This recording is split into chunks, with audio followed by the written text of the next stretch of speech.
Now आपका start कर रहा हूं। हेलो गाइस, दिस इज विजय साडा फ्रॉम एकत्वम अकेडमी और हम आज करने जा रहे हैं चार्ट रिवीजन। एक मिनट यार, वापस करना पड़ेगा, कोई ऑप्शन नहीं।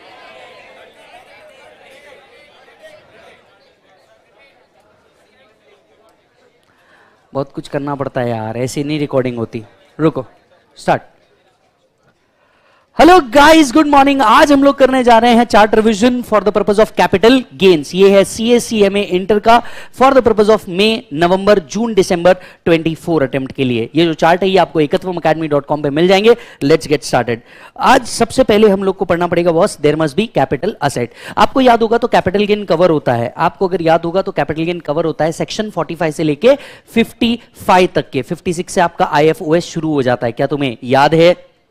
यस, तो लेट अस स्टार्ट। सबसे पहले हम लोग पढ़ेंगे there must be capital asset. आपको अगर याद होगा तो सेक्शन 45 आपका चार्जिंग सेक्शन था। सेक्शन 45 के अंदर में 4 कंडीशन थी। पहला, there must be capital asset. दूसरा, capital asset must be transferred. तीसरा, capital gain must arise in the previous year. And चौथा, such gain is not exempt. तो section 45 is the charging section. कितनी कंडीशन थी? 4। बोलो कौन सी? There must be capital asset must be transferred, gain must arise and such gain is not exempt. Yes, तो यहां से शुरू होता है हमारा पहला definition, that is capital asset. ये जो कैपिटल असेट है ये डिफाइंड अंडर सेक्शन 2 सबसेक्शन 14। कौन से सेक्शन में? जल्दी से बोलो, 2 सबसेक्शन 14। तो चलो मैं आपको जरा सा याद दिला देता हूं। 214 के अंदर में क्या लिखा था? Property of any kind connected to business, not connected to business, movable, immovable, tangible, intangible, ये सारे के सारे कैपिटल असेट्स में इंक्लूड होते हैं। फर्दर इट इंक्लूड्स पहला, यस, पहला control and management with respect to an Indian company. दूसरा, सिक्योरिटीज होल्डेड बाय FII। तीसरा, ULIP which annual premium for the single policy exceed 2,50,000 और multiple policy aggregate premium exceed 2,50,000। yes or no? तो वापस से there must be capital asset। capital asset का definition क्या है? property of any kind connected to business, not connected to business, movable, immovable, tangible, intangible। yes, and include 3 things: control and management with respect to an Indian company, ये आया था because of the Vodafone case। Securities holded by FII। अभी जो FII securities hold कर रहे हैं ये investment बोल के होल्ड कर रहे हो या स्टॉक इन ट्रेड बोल के होल्ड कर रहे हो, डजंट मैटर, इसे क्या माना जाएगा? Capital asset. तीसरा, यूलिप जिसका सिंगल पॉलिसी का प्रीमियम 250 से ऊपर जा रहा है या मल्टीपल पॉलिसी का भी प्रीमियम अगर 250 से ऊपर जा रहा है तो इसे क्या माना जाता है? कैपिटल एसेट्स माना जाता है। However following things can't be treated as capital asset. कुछ चीजें कैपिटल एसेट नहीं मानी जाती। याद होगा तो पहला, stock in trade. Stock in trade को बेच करके क्या आता है? PGBP। दूसरा, पर्सनल इफेक्ट्स। पर्सनल इफेक्ट्स के कुछ एक्सेप्शन थे, आपको याद होगा तो जड़पास, jewellery, archaeological collection, drawing, painting, sculpture, any work of art, ये सारी चीजें कैपिटल एसेट मानी जाएगी। ये सारी चीजें कैपिटल एसेट मानी जाएगी। तो कुछ चीजें कैपिटल एसेट में नहीं आती। पहला आपका स्टॉक इन ट्रेड, दूसरा पर्सनल इफेक्ट, तीसरा rural agriculture land in India. Yes, rural agriculture land in India capital asset नहीं माने जाते। और चौथा, स्पेसिफाइड बॉन्ड्स। वो स्पेसिफाइड बॉन्ड्स के अंदर में 6.5% gold bond, 7% gold bond, national defence bond, special bearer bond, ये चारों बॉन्ड थे जिसको आज वैलिडिटी नहीं है। याद आ रहा है मालिक आप सभी को? Yes. So exam point of view से कैपिटल एसेट का डेफिनेशन इतना काम का नहीं है। तो capital asset means property of any kind held by the assessee connected or not with business। securities held by FII इसमें इंक्लूड होता है इंडियन कंपनी के rights of control and management. ULIP जो इशू किया गया है 2021 के बाद, which does not apply 4th and 5th provision of section 1010D, मतलब वो 250 वाला provision. Capital asset not treated as capital asset. कौन कौन सी चीजें? पहला, स्टॉक इन ट्रेड, दूसरा पर्सनल इफेक्ट, तीसरा rural agriculture land in India and specified kinds of bonds. Yes और नो? हालांकि personal effect does not include क्या चीज बेटा? जड़पास। Capital effect does not include जड़पास। यस और नो? राइट। तो सेक्शन 45 की कितनी कंडीशन थी? 4। पहली कंडीशन क्या थी? There must be capital asset. Capital asset क्या होना चाहिए बेटा? ट्रांसफर होना चाहिए। जब मैं ट्रांसफर की बात करता हूं, जरा ध्यान से सुनिएगा, जब मैं ट्रांसफर की बात करता हूं तो सर ट्रांसफर के अंदर में क्या क्या आता है? वैसे ट्रांसफर का डेफिनेशन भी एग्जाम पॉइंट ऑफ व्यू से काम का नहीं है, बट इसमें क्या क्या आता था मैं जरा याद दिला देता हूं। Sale, exchange, relinquishment of right, extinguishment of right, conversion of capital asset into stock in trade, redemption of zero coupon bond, transfer under section 53A of TOPA Act. Yes or no? तो ये सारी चीजें क्या मानी जाती थी? Transfer मानी जाती थी. मोटे मोटे तौर पे ट्रांसफर की डेफिनेशन आपके एग्जाम पॉइंट ऑफ व्यू से उतनी काम की नहीं है. यस, बट आप मान के चल के sale, exchange, relinquishment and extinguishment of right or transfer. Yes और नो? फिर एक्सचेंज के बाद आता है there must be gain, and gain must arise in the previous year. आपको याद होगा गेन कितने प्रकार के हो सकते थे? दो, पॉजिटिव और निगेटिव. यस और no?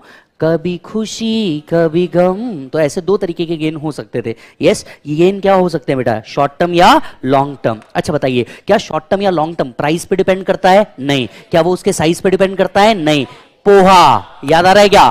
Poha, period of holding of asset. तो किसी भी असेट को हम शॉर्ट टर्म या लॉन्ग टर्म किस बेसिस पे डिवाइड करते हैं कि आपने उस असेट को कितने दिन होल्ड किया. याद करो, 12 1 12, 12 दूनी 24, 12 3 36. फाइनेंशियल असेट का होल्डिंग पीरियड कितना बेटा? 12 months. Yes, so that 12 months या उससे कम short term, exceeding 12 long term. याद आ रहा है आपको? Other asset being immovable property and unlisted share, special asset की category. Immovable property, unlisted share 24 months और less short term, more than 24 months long term. याद आ रहा है क्या? और बाकी सारे अदर असेट्स 36 मंथ्स. सो 12 1 12, 12 2 24, 12 3 36. यस और नो? यस. अच्छा जी, फिर फाइनेंशियल असेट्स 12 मंथ्स और less, unlisted share, immovable property 24 months और लेस, अदर असेट्स 36 मंथ्स और लेस. याद आ रहा है आपको? अच्छा जी, तो शॉर्ट टर्म या लॉन्ग टर्म हम दो कैटेगरी में इसको क्या कर देते हैं? डिवाइड. इसके बाद आपको याद होगा तो सेक्शन 45 यहां हमारा खत्म होता है. सेक्शन 45 के 4 कंडीशन थे, फिर से रिपीट करो. पहला, there must be capital asset, capital asset must be transferred, gain must arise and such gain is not exempt. Yes, तो एग्जाम्शन वाला पोर्शन हम कहां देखेंगे? 54 की सीरीज में देखेंगे. आगे बढ़ते हैं. इसके बाद 45 के बाद आप पढ़ते हैं section 48, how to compute capital gain. पूरे इनकम टैक्स में सिर्फ दो ही ऐसे ऐड है जहां पे कंप्यूटेशन का फॉर्मेट दिया हुआ है, या तो एचपी या तो कैपिटल गेन, या तो एचपी या तो कैपिटल गेन. अच्छा जी, क्या है? सबसे पहले एवरीबॉडी जरा सोच समझ के बताइए. सबसे पहले आप कैपिटल गेन में क्या लेते हो? Be it long term, be it short term, full value of consideration. इसमें से क्या माइनस करते हो? Expenses on transfer. क्या मिलेगा बेटा? Net consideration. इसमें से क्या माइनस करोगे? शॉर्ट टर्म होगा तो cost of acquisition, cost of improvement. Long term होगा तो index cost of acquisition, index cost of improvement. क्या मिलेगा बेटा? Short term capital gain, long term capital gain. Everybody, short term में से कितने एग्जाम्पशन मिलते? 4. बी डी ग गा, 54B, 54D, 54G, 54GA. Long term में से 54 to 54GB. याद आ रहा है आपको? तो आपका शॉर्ट टर्म या लॉन्ग टर्म क्या हो जाएगा बेटा? Arise. Yes, just check it, just check it.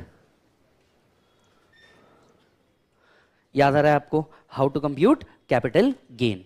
अच्छा, साथ साथ में चार्ट में हमने आपको एक होल्डिंग पीरियड का चार्ट भी दे रखा है, जरा चेक कीजिएगा. अलग अलग केस में होल्डिंग पीरियड कहां से कहां तक काउंट की जाती है. ये सिर्फ एक लिस्ट दे रखी है, इसको आपको लर्न करने की जरूरत नहीं है कि कौन से केस में होल्डिंग पीरियड को कितना पकड़ा जाएगा. पर होल्डिंग पीरियड निकालने का मैंने आपको एक बड़ा आसान तरीका बताया था. याद करो, ये असेट विजय के पास कितने तरीके से आ सकता है? 2. याद आ रहा है? या तो इसे परचेज किया होगा, गिफ्ट, विल, इनहेरिटेंस या अदर मोड. याद आ रहा है क्या? अगर परचेज किया होगा तो डेट ऑफ एक्विजिशन से लेके डेट ऑफ ट्रांसफर तक के कंप्लीटेड पीरियड लेना पड़ता है हमको. तो ये जो 12 मंथ, 24 मंथ, 36 मंथ है उसको डिटरमाइन कैसे करते हैं?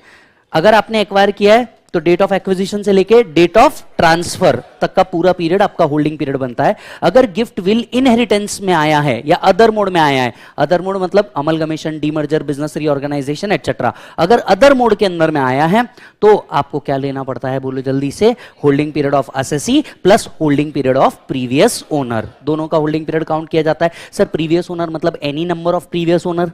प्रीवियस ओनर मतलब any number of previous owner. Yes और नो? राइट. तो मेरे डैड ने 1995 में असेट लिया था, मुझे 2005 में गिफ्ट किया और मैं 2023 में सेल कर रहा हूं, तो 1995 से लेकर 2023 तक का पूरा पीरियड काउंट होगा. Technically long term, technically long term. Are you getting the point? Yes.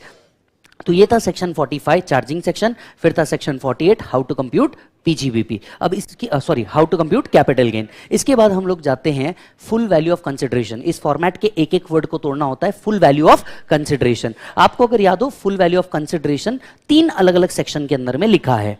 Yes 3 अलग अलग सेक्शन में लिखा है। अगर आप लैंड एंड बिल्डिंग सेल कर रहे हैं तो 50C, अगर आप अनलिस्टेड शेयर्स कर रहे हैं तो 50CA, और एनी अदर असेट के लिए सेक्शन 48। याद आ रहा है? तो फुल वैल्यू ऑफ कंसिडरेशन 3 अलग सेक्शन में लिखा है। पहला, अगर आप लैंड एंड बिल्डिंग सेल कर रहे हैं तो 50C, अगर आप अनलिस्टेड शेयर कर रहे हैं तो 50CA, और अगर आप कोई भी अदर असेट शेयर कर रहे हैं तो 48।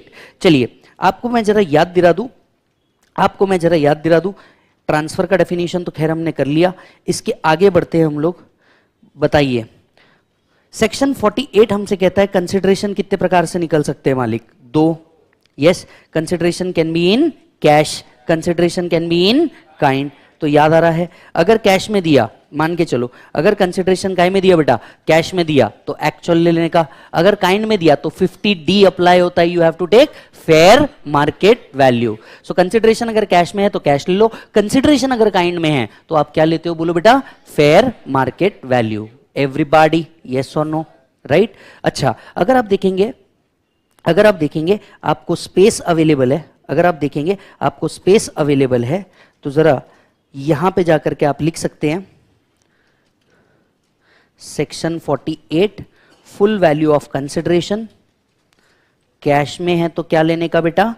एक्चुअल, और काइंड में है तो क्या लेने का बेटा? Fair market value. Section 50D याद होगा तो fair market value will always be given in the problem, put the value get the answer. तो section 48 full value of consideration in case of other assets, full value of consideration in case of other assets. Done है मालिक? अच्छा अगर आपको याद हो तो next section आता है 50C। अगर आपको याद हो तो नेक्स्ट सेक्शन है 50C। आपको याद होगा 50C is a replica of 43CA। PGBP में हम 43CA पढ़ते हैं। अगर land and building is held as stock in trade तो 43CA, land and building is held as investment तो 50C। क्या तुम्हें याद है? अच्छा चलो, आई थिंक हमने ये सेक्शन को इतनी बार पढ़ा है कि आप ऑटोमेटिकली रिकॉल करेंगे। Yes, if stamp duty value याद है? क्या मैं ऐसा कह सकता हूं this section is applicable only and only in case of land and building? Yes, okay, everybody say if stamp duty value exceeds 110% of consideration, stamp duty value will be full value of consideration. याद आ रहा है आपको? Right? Else actual consideration will be consideration. Yes. अच्छा, दूसरी बात बताइए, stamp duty value किस दिन की लेना? Generally stamp duty value as on the date of registration, पर क्या stamp duty value as on the date of agreement भी लिया जा सकता है? यस। कितनी कंडीशन सेटिस्फाई होगी? 2। अग्रीमेंट के दिन आपने कंसिडरेशन या पार्ट देयर ऑफ पे करना है, and that must be paid by account, pay, cheque, draft, ECS, other electronic mode. Other electronic mode में अब आएंगे रूल 6 AB BA। ठीक है, स्टैम्प ड्यूटी वैल्यू को लेकर के अगर डिस्प्यूट हो जाए तो बीच में कौन आएगा? वो वैल्यूएशन ऑफिसर। वैल्यूएशन ऑफिसर ने जो वैल्यू निकाली वो स्टैम्प ड्यूटी वैल्यू के ऊपर है। You will take stamp duty value. Valuation officer ने जो वैल्यू निकाली वो स्टैम्प ड्यूटी से नीचे, कंसिडरेशन से ऊपर, वैल्यू बाय वो, और अगर कंसिडरेशन से भी नीचे है तो कंसिडरेशन। एवरीबॉडी पक्की बात? यहां हमारा 50C क्या होता था? ओवर। चलिए देखिए, if value adopted by stamp duty value, yes बेटा, सेक्शन 50C कहता है if value adopted by stamp duty value exceed 110% of consideration, then stamp duty value will be adopted as full value of consideration, otherwise consideration received shall be full value of consideration. Yes. If value by wo is higher than stamp value authority, take stamp value authority as consideration. Lower than stamp value authority but more than assessee, take value by wo. If lower than assessee, then take the value taken by assessee. Stamp duty value as on the date of registration is considered, but if the date of agreement and registration is not same, then take stamp duty value of agreement. If consideration or part thereof is paid up to the date of agreement by way of account, pay, check, draft, ECS or other electronic mode. याद आ रहा है मालिक आपको? ये था 50C। Next section अगर आपको याद हो, तो 50CA था। नेक्स्ट सेक्शन अगर आपको याद हो तो 50CA था, right? 50CA was applicable in case of unlisted share, याद होगा तो सेक्शन सिर्फ सिंपल सी बात बोलता था, if fair market value exceed consideration, fair market value will B full value of consideration. याद आ रहा है क्या? तो next section is 50 CA unlisted shares. तो अगर आपका फेयर मार्केट वैल्यू एक्सीड करता है कंसिडरेशन से, तो fair market value will B full value of consideration. Yes, अच्छा जी, तो this section is applicable to all assessee including non-resident. This is applies only if the shares are held as capital asset and not as stock in trade. This is applicable on all kind of security. The provision of 50 CA shall not apply in case tribunal has suspended the board of directors and share of such company and its subsidiary has been transferred pursuant to resolution plan approved by tribunal. Pursuant to resolution plan approved by tribunal. वैसे section 50 CA में आप इतना भी याद रखोगे तो काफी हो जाएगा, that if fair market value exceed consideration, fair market value will be full value of consideration. ठीक है मालिक? हाँ जी, if consideration, यहां पे लिख दीजिए, if consideration is lower than fair market value. वैसे वो यहां पे लिखा हुआ है स्टिल, किसी को अगर मान लो वो एरो नहीं समझे, वो जो बाजू वाला एरो है वो बोलेगा सर ऐसा वाला एरो ऐसा हो गया था क्या कंप्यूटर में, तो जस्ट इन केस किसी को नहीं समझे तो लिख लेने का।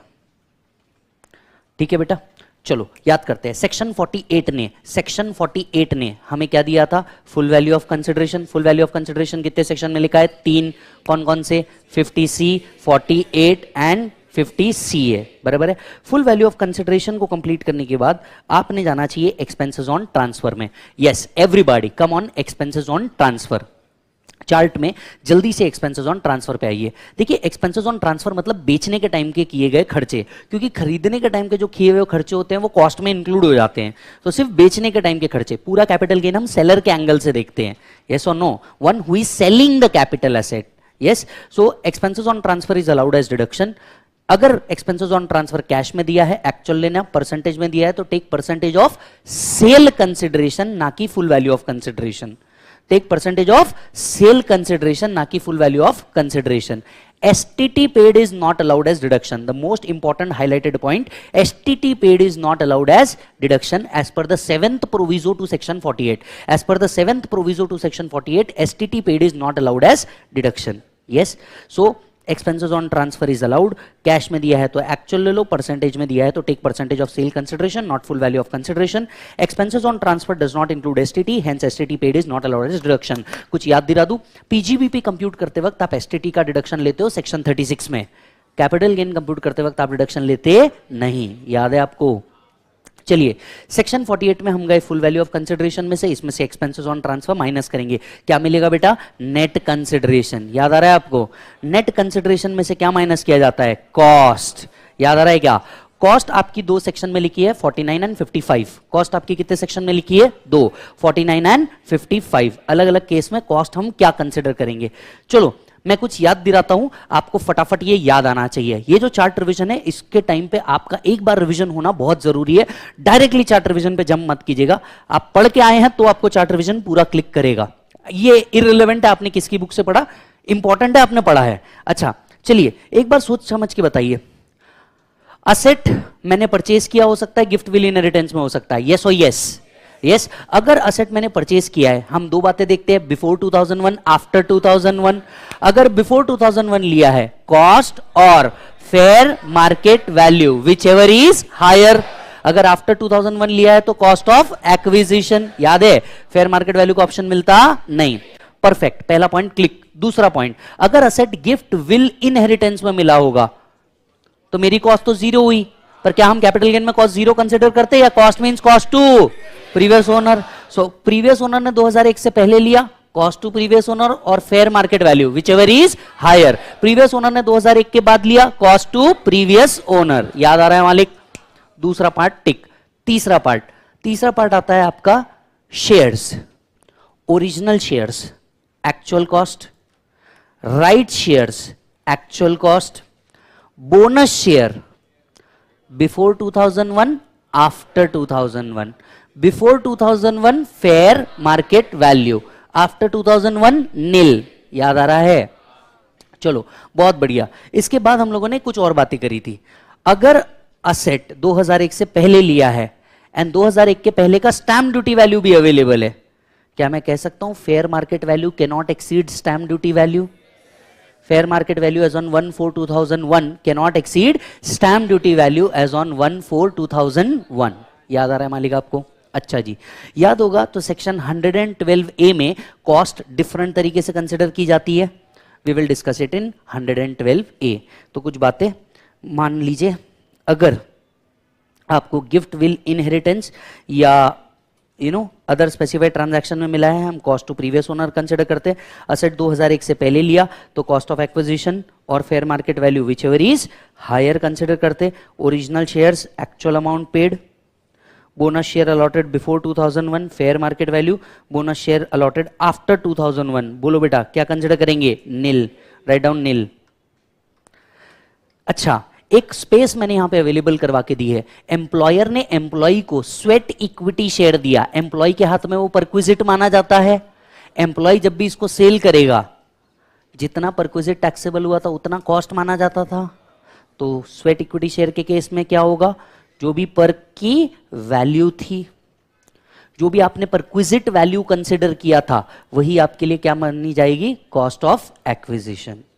यस, 112A को भी स्टार मार्क करके रख दीजिए, हम आगे देखेंगे। Immovable property, fair market value as on 1/4/2001 can not exceed stamp duty value as on 1/4/2001।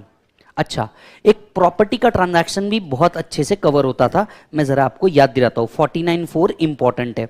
49(4) भी क्या है बेटा? इंपॉर्टेंट। जरा याद कीजिए, सुनो।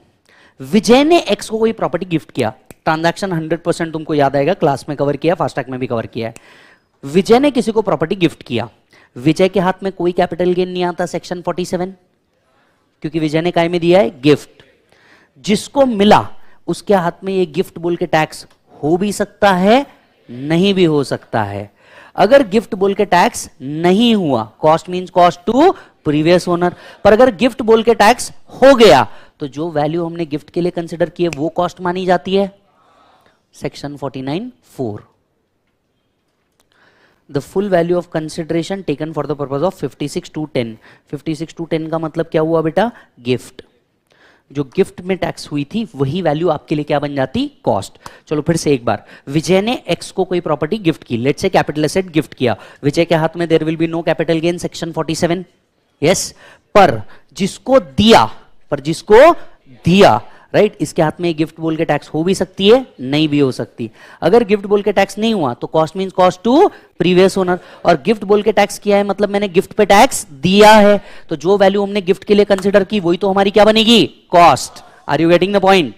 यस, चलो जी, हाँ जी। अगर capital asset let's say stock in trade capital asset में कन्वर्ट किया तो फेयर मार्केट वैल्यू पीजीबीपी में टैक्स होती है।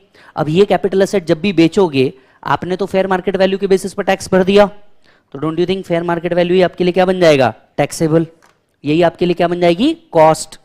एवरीबॉडी? यस। चलो वापस से सेक्शन 48 पे आते हैं। पहला हमने डिस्कशन किया फुल वैल्यू ऑफ कंसिडरेशन, दूसरा हमने डिस्कस किया एक्सपेंसेस ऑन ट्रांसफर, तीसरा क्या था बेटा? Cost of acquisition. यस। चौथा हम डिस्कस करने जा रहे हैं कॉस्ट ऑफ इंप्रूवमेंट। हम नेक्स्ट डिस्कशन करने जा रहे हैं, चार्ट पे आइए, कॉस्ट ऑफ इंप्रूवमेंट के अंदर में, चार्ट पे आइए, कॉस्ट ऑफ इंप्रूवमेंट के अंदर में। यस, दिख रहा है मालिक आपको कॉस्ट ऑफ इंप्रूवमेंट? बिल्कुल इसी के बाजू है, कॉस्ट ऑफ एक्विजिशन के बाजू। चलो रुको, चार्ट में देखने से पहले कुछ याद दिलाता हूं। Improvement done before 2001, after 2001। Before 2001 का इंप्रूवमेंट कंसिडर होता, आफ्टर 2001 एसएससी ने किया, प्रीवियस ओनर ने किया, दोनों का डिडक्शन मिलेगा। याद आ रहा है क्या आपको? यस। चलो, any improvement incurred before 2001 shall be ignored. अपनी एक्स के जैसे इसको क्या करना है बेटा? इग्नोर।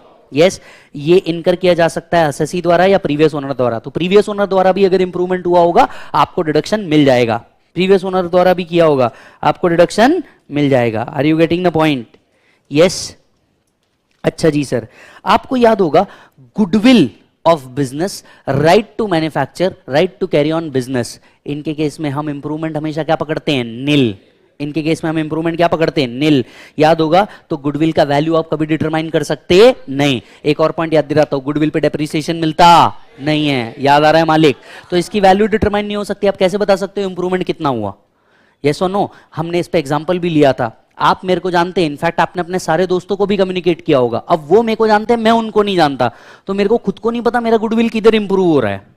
यस और नो? तो इंप्रूवमेंट पॉसिबल ही नहीं है किसका? Goodwill, right to business, right to manufacture का इंप्रूवमेंट पॉसिबल नहीं है। ठीक है मालिक, ये था आपका कॉस्ट ऑफ इंप्रूवमेंट। चलो अब जरा शॉर्ट टर्म का फॉर्मेट याद करो। पहला क्या था बेटा? Full value of consideration. इसमें से क्या माइनस करेंगे? Expenses on transfer. Mind map कर तू तेरा, पहले full value of consideration, expenses on transfer, क्या मिला होगा? Net consideration, cost of acquisition, cost of improvement. Logic समझ में आ रहा है हम किस फॉर्मेट में जा रहे हैं? यहां तक कि आप शॉर्ट टर्म निकालना सीख गए होंगे। लॉन्ग टर्म में full value of consideration done, expenses on transfer done, net consideration done. Next point क्या था? Index cost of acquisition. याद आ रहा है क्या तेरे को? Second proviso to section 48 indexation, second proviso to section 48 indexation, क्या तुझे याद है?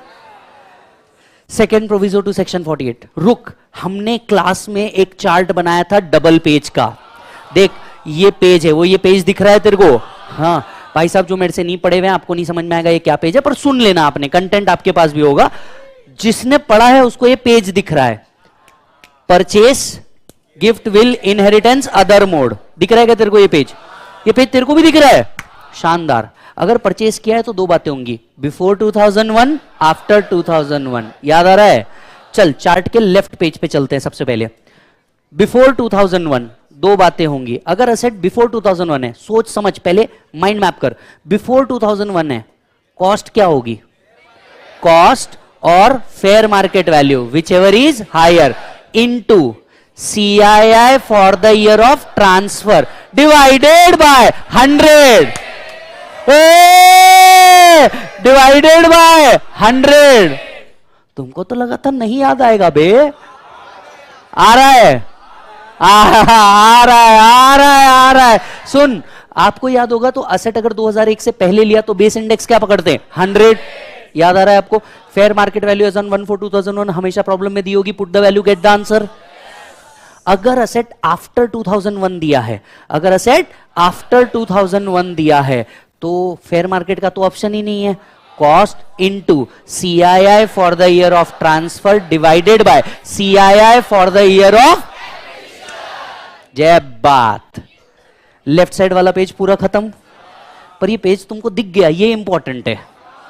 यस और नो? ये पेज तुमको एज इट इज दिख गया, ये इंपॉर्टेंट है। अच्छा तुमने कहां गलती करी वो भी तुमको दिख रही है। अच्छा सुन, एक मिनट, ये तो हुआ लेफ्ट साइड वाला पेज। मैं तेरे से इंपॉर्टेंट क्वेश्चन पूछने जा रहा हूं। What is the cost inflation index for 23-24? 348। याद है तेरे को? एक टेबल देखना पड़ता था और हमने बताया था ये हमेशा प्रॉब्लम में दिया होगा, पर तुम्हारी पूरी प्रैक्टिस ऐसे ही कराई थी कि ये टेबल कैसे देखना है वो समझ ले। फिर भी जो थारा भाई ने तेरे को नीचे दे के रखा है, जो थारा भाई पता था तू आलस करेगा इतनी सी चीज के लिए, बड़ी बुक में तो तू जाने नहीं वाला, तो जो थारे भाई ने यहीं दे के रखा है पूरा टेबल। ठीक है, थैंक मी लेटर। आ जाओ। 348 इज द करंट ईयर। चल सुन सुन सुन सुन, left side of the page पे चलते हैं। अगर असेट गिफ्ट विल इनहेरिटेंस में मिली तो कितनी बातें हो सकती थी? 3। मंजू आएगी? यार आ गया तुमको? शम्मी कपूर। पहला, प्रीवियस ओनर ने एक्वायर किया बिफोर 2001, मुझे दिया before 2001। Situation 2, previous owner acquired before 2001, मुझे दिया आफ्टर 2001। तीसरा सिचुएशन, प्रीवियस ओनर ने लिया आफ्टर 2001, मुझे भी दिया। चलो गुड। अब अगर पूरा ट्रांजैक्शन 2001 से पहले हुआ है, असेट गिफ्ट में मिला है, तो cost means cost to previous owner और fair market value whichever is higher into CII for the year of transfer divided by। पक्का? दूसरा, मंजू आ रही है आमी जे तुम्हार छिन छिन छिन। याद आ रहा है? दूसरे और तीसरे में मंजू आती थी, Manjula Shah versus CIT Bombay high court judgment. Act कुछ और कहता है, मंजू कुछ और कहती है। और ऐसे प्रॉब्लम को एक बार या दो बार सॉल्व करना पड़ता है, इंस्टीट्यूट भी 2 बार। पहले मंजू, पहले एक्ट, फिर मंजू, याद है ना? हाँ, तो चलो एक्ट क्या कहता था। अब 2001 के पहले असेट लिया है, मतलब कॉस्ट टू प्रीवियस ओनर और fair market value whichever is higher into CII for the year of transfer divided by CII for the year of first held by assessee. जबकि मंजू कहती थी when cost means cost to previous owner, holding period means holding period to previous owner, तो indexation भी वहां से दो जहां से प्रीवियस ओनर ने लिया। मुझे पता था तुम नालायक को इतना भी मेहनत नहीं करोगे, मंजू भी इधर ही है, मंजू भी इधर ही डाल के रखी है। When cost and holding period is of previous owner, indexation भी कहां से मिलना चाहिए? Previous owner. यस और नो? अरे तुम बेड से रात में नहीं उठ सकते लाइट बंद करने के लिए, तुम यहां बड़ी बुक में जाओगे? 37 पेज डिटी ओवर, सीना ठोक के, 80 पेज डिटी ओवर इन फाइनल, सीना ठोक के। क्लियर है बालिक? चलो सुनो। अच्छा, तीसरा लास्ट वाला, प्रीवियस ओनर ने 2001 के बाद लिया, मुझे भी 2001 के बाद दिया। अब 2001 के बाद है, मतलब फेयर मार्केट वैल्यू आने वाला, तो cost to previous owner into CII for the year of transfer divided by CII for the year of first held by assessee. Manju आएगी क्या? मंजू बोलती है cost mean cost to previous owner, तो holding period to previous owner, तो indexation भी कहां से मिलना चाहिए? Previous owner. तो लास्ट के 2 वाले सिचुएशन में हम प्रॉब्लम को 2 बार सॉल्व करते हैं, पहले एक्ट के हिसाब से, फिर मंजू दीदी के हिसाब से। याद आ रहा है? चलो ये देखो, यही पूरा फॉर्मूला लिखा है, यही पूरा दिया हुआ है। बिफोर 2001, आफ्टर 2001 अगर एक्वायर किया है तो यस, रिसीव हुआ है प्रायर टू 2001, रिसीव भी प्रायर टू 2001, प्रीवियस ओनर ने 2001 से पहले लिया, रिसीव्ड आफ्टर 2001, या पूरा का पूरा ट्रांजैक्शन आफ्टर 2001। इन दोनों केसेस में क्या आएगी बेटा? मंजू। याद आ रहा है तुमको? इंडेक्सेशन का चार्ट बिल्कुल उसी के नीचे दिया है, सिर्फ इस 2 को याद रखना, बाकी सब ऑटोमेटिकली प्रॉब्लम में दिया होगा आपको। यस, 24 अटेम्प्ट के लिए। ये तो था भैया आपका कॉस्ट ऑफ एक्विजिशन। अब आता है कॉस्ट ऑफ इंप्रूवमेंट। क्या तुम्हें याद है? फिर से एक बार रिकॉल कर। इंप्रूवमेंट 2001 से पहले किया, इग्नोर करना है 2001 के बाद किया, मिलेगा नहीं मिलेगा? मिलेगा। असेसी ने किया तो भी मिलेगा, प्रीवियस ओनर ने किया तो भी मिलेगा। तो कॉस्ट ऑफ इंप्रूवमेंट का फॉर्मूला बना 2001 के बाद है, मतलब फेयर मार्केट वैल्यू तो आ नहीं सकता, तो cost of improvement into CII for the year of transfer divided by CII for the year of improvement. याद आ रहा है क्या तेरे को? यस, ये फॉर्मूला रहा इंडेक्स कॉस्ट ऑफ इंप्रूवमेंट का। लो सर, यस। फिर भी एक लाइन यहां पे लिख देना, मुझे तुम पे भरोसा नहीं है। Before 2001 improvement ignore.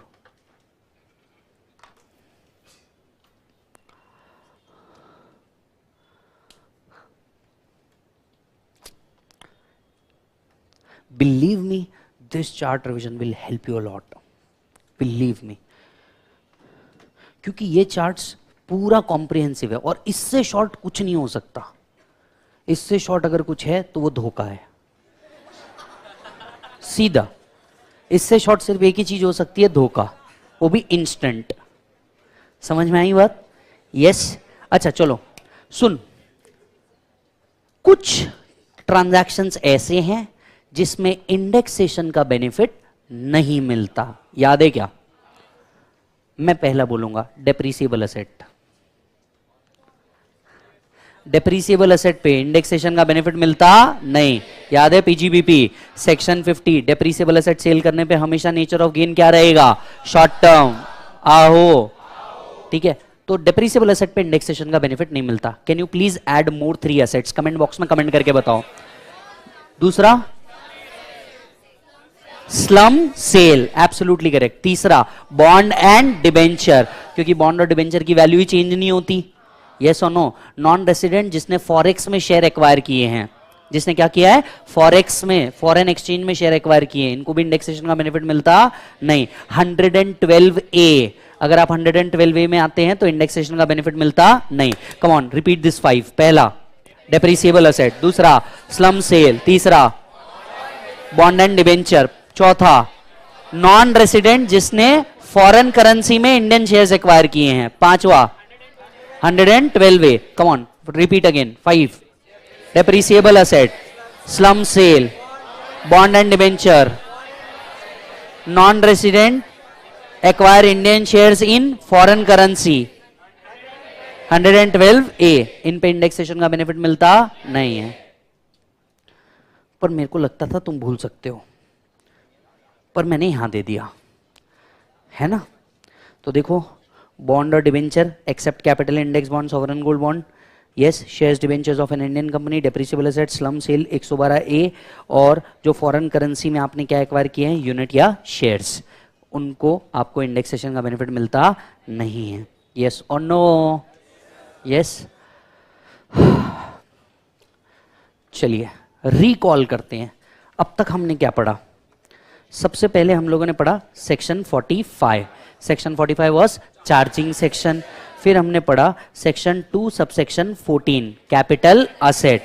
247 is transfer. Yes, 247 is transfer.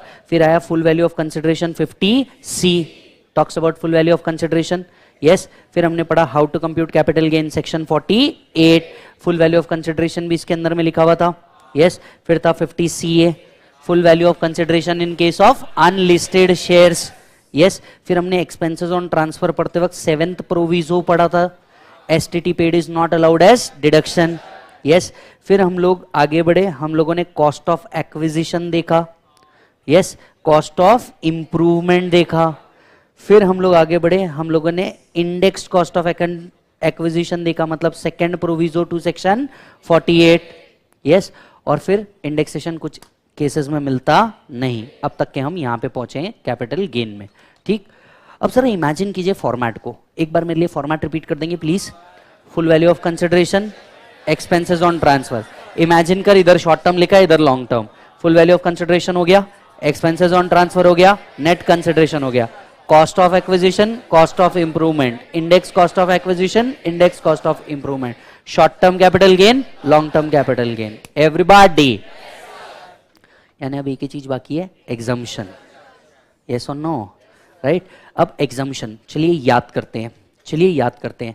Capital gain में से दो तरीके के एग्जम्पशन है, सेक्शन 10 वाले एग्जम्पशन जो इनकम बेस्ड एग्जम्पशन है, सेक्शन 54 वाले एग्जम्पशन जो इन्वेस्टमेंट बेस्ड एग्जम्पशन है। क्या तुम्हें याद है?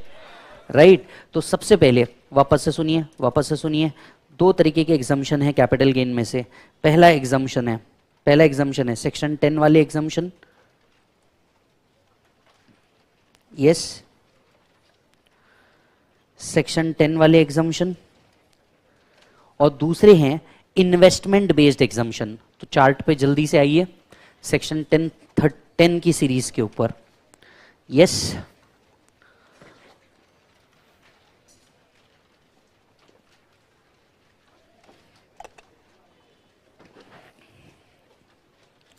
ओके, चलिए अंडरस्टैंड करते हैं। सेक्शन 10 वाले एग्जम्पशन इनकम बेस्ड एग्जम्पशन है, जिसका मतलब following type of income will not be chargeable to capital gain. Section 54 is exemption based, मतलब if you invest in those kind of product then you will get exemption. Yes, सबसे पहले आते हैं section 10 के first part पे, 1034A। किस पे आते हैं हम लोग? 1034A।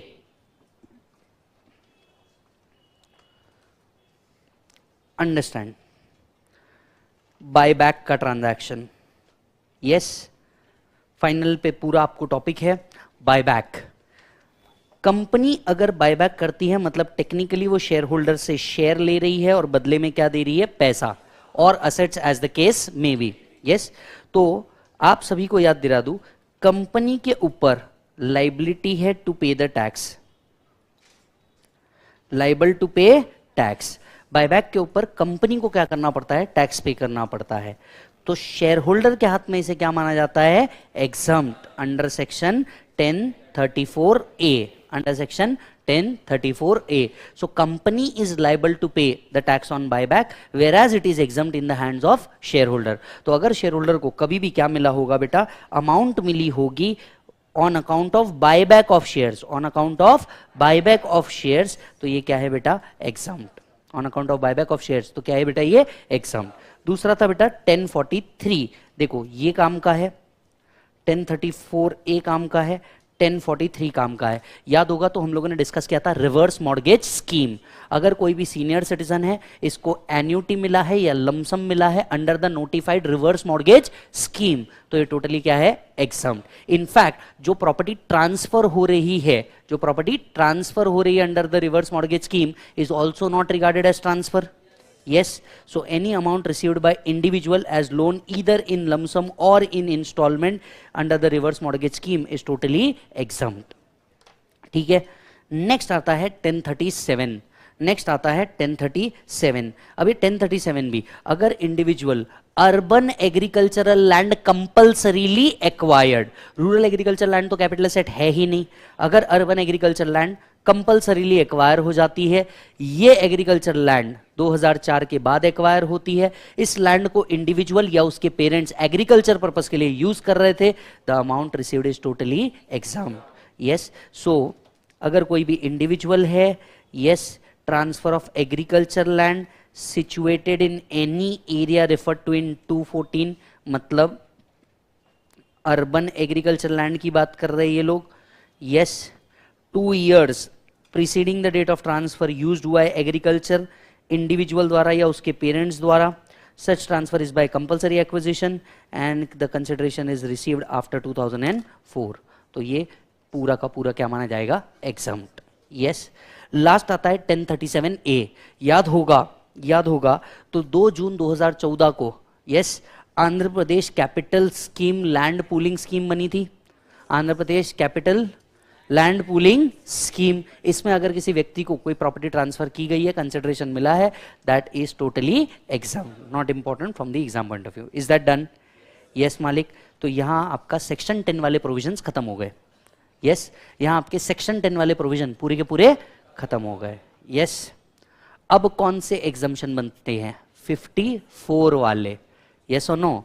Yes, so let's come to 54 वाले एग्जम्पशन.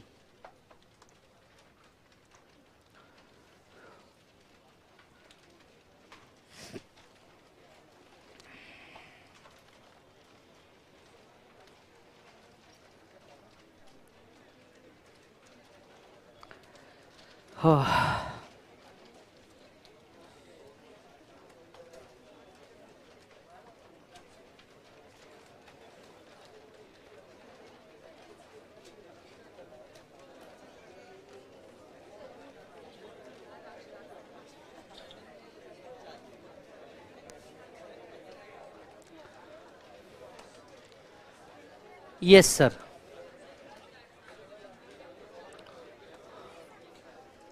Yes sir. अब आते हैं सेक्शन 54 की एग्जाम्शन सीरीज. आपको अगर याद हो तो शॉर्ट टर्म में से 4 एग्जाम्शन मिलते थे, 54B, 54D, 54G, 54GA. याद है आपको? यस, बी, डी, गा. और लॉन्ग टर्म में से सारे एग्जाम्शन मिलते हैं. इन सारी एग्जाम्शन सीरीज में से जेन्युइनली आपके लिए 3 काम के हैं, 54, 54EC, 54F. आपके लिए ये 3 बहुत काम के हैं, 54, 54EC, 54F. ये 3 बहुत काम के हैं. 54 को अगर आप बहुत अच्छे से फोकस कर लेंगे, मोटे मोटे तौर पे बाद में सिर्फ 1 या 2 पॉइंट ही डिफरेंट है जो अलग अलग सेक्शंस के अंदर में. यस, 54 का एग्जाम्शन किसके लिए है सर? इंडिविजुअल एंड एचयूएफ के लिए. 54 का एग्जाम्शन किसके लिए है सर? इंडिविजुअल एंड एचयूएफ के लिए. बेचना क्या है? Residential house property. क्या बेचना है बेटा? Residential house property. प्रॉपर्टी का नेचर कैसा होना चाहिए? Long term. प्रॉपर्टी का नेचर कैसा होना चाहिए? Long term. सो असेसी अगर इंडिविजुअल एचयूएफ है, क्या बेचना है? Residential house property. क्या लेना है? Residential house property. कितने रेसिडेंशियल हाउस प्रॉपर्टी लेना है? 1 residential house property in India. क्या 1 के जगह 2 भी ले सकते हैं? हाँ, 1 के जगह 2 भी ले सकते हैं क्या? When the capital gain does not exceed 2 crore. Maximum exemption under this section का एक अमेंडमेंट आया है। एक मॉनेटरी वैल्यू आई थी 10 करोड़, याद आ रहा है क्या? एक मॉनेटरी वैल्यू आई थी कितनी बेटा? 10 करोड़। इस सेक्शन के अंदर में 10 करोड़ से ऊपर का एग्जम्पशन मिलता नहीं है। ये सुनो। अच्छा, अब कुछ बातों को मेरे को फोकस करके बताइएगा।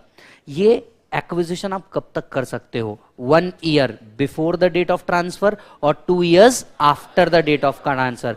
कंस्ट्रक्शन होगा तो 3 इयर्स। याद आ रहा है? तब तक के पैसे कहीं पे भी यूज कर सकता हूं या कहीं डिपॉजिट करने पड़ेंगे? डिपॉजिट करने पड़ेंगे। Capital gain account scheme. दो बातें और पूछता हूं, हम डीप में गए थे, आपको याद होगा तो। कैपिटल गेन अकाउंट स्कीम पे इंटरेस्ट आता है क्या? Yes. That interest is taxable? Yes. कहां? IFOS। याद आ रहा है? चलो बहुत बढ़िया। अच्छा, इसके बाद हम लोगों ने बात करी थी कि ये जो कैपिटल गेन अकाउंट स्कीम का पैसा है, इसे भी आप सिर्फ हाउस प्रॉपर्टी के लिए यूज कर सकते थे। यस। किसी भी और पर्पस के लिए यूटिलाइज किया तो वो क्या हो जाता था? टैक्सेबल। याद है? ये जो कैपिटल गेन अकाउंट स्कीम में पैसा डालना था, ये रिटर्न फाइलिंग की ड्यू डेट से पहले डालना था। यस और नो? अच्छा, अब कुछ और बातें बताइए। मैंने रेसिडेंशियल हाउस प्रॉपर्टी सेल किया, बदले में लैंड ले लिया, एग्जम्पशन मिलेगा क्या 54 में? यस।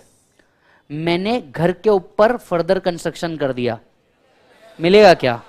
जो नया प्रॉपर्टी एक्वायर किया वो वाइफ के नाम से एक्वायर किया, मिलेगा। जो मैंने नया प्रॉपर्टी एक्वायर किया वो को ओनरशिप में एक्वायर किया, मिलेगा। जो नया प्रॉपर्टी लिया, 2 फ्लैट लिया और बीच से दीवार हटा दी, याद आ रहा है क्या? बीच से क्या कर दिया? दीवार हटा दिया। इसे 2 फ्लैट मानेंगे या एक? याद आ रहा है तुम लोग को? राइट। अच्छा जी, वापस से स्टार्ट करते हैं। असेसी कौन होना चाहिए? इंडिविजुअल या HUF होना चाहिए। बेचना क्या है सर? बेचना क्या है सर? Residential house property. कौन से नेचर का? Long term. यस और नो? सर लेना क्या है? 1 residential house property situated in India.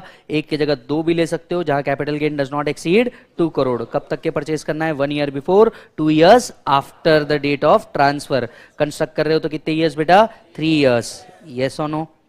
The new cost of residential can not exceed 10 crore. Yes. या जितनी 10 करोड़ के ऊपर है एटलीस्ट उतना बेनिफिट मिलने वाला नहीं है। यस। अच्छा जी सर, फर्दर इस सेक्शन के अंदर में कुछ और पार्ट्स भी लिखे हैं, जरा चेक करिएगा। सर 54 के अंदर में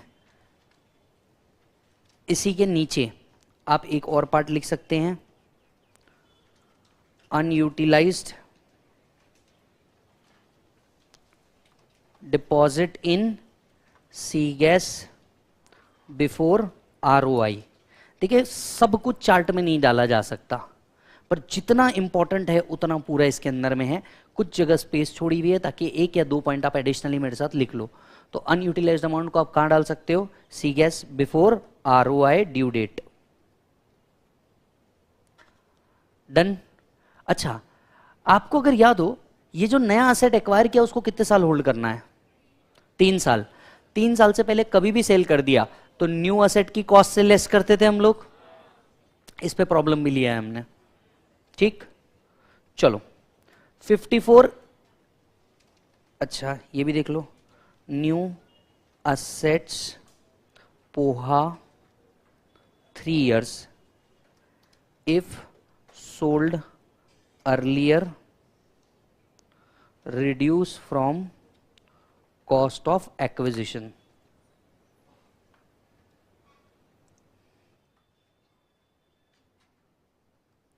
New assets period of holding 3 years, if sold earlier reduce from the cost of acquisition of new asset।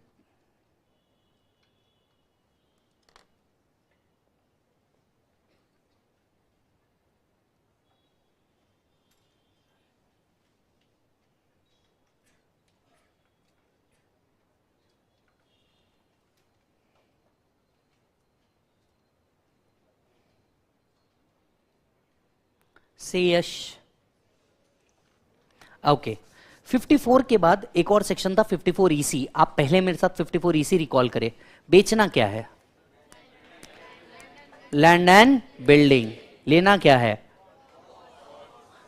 है? बॉन्ड्स। कौन कौन से बॉन्ड थे? 4, NHAI, REC, power finance corporation, Indian railway finance corporation, any other notified bond. कितने महीनों में लेना था? With in 6 months. याद आ रहा है क्या? एग्जम्पशन कितना मिलेगा? Amount invested, capital gain, whichever is lower. Same 54 में भी amount invested, capital gain, whichever is lower का एग्जम्पशन था। अच्छा, maximum limit 50 lakhs in a financial year. याद आ रहा है आपको? चलो वापस से, असेसी कौन होना चाहिए था? ए, नी असेसी। असेसी कौन होना चाहिए था बेटा? ए, नी असेसी। बेचना क्या है बेटा? Land and building. बेचना क्या है बेटा? Land and building. अच्छा जी सर, ये लैंड एंड बिल्डिंग, ये land and building, yes,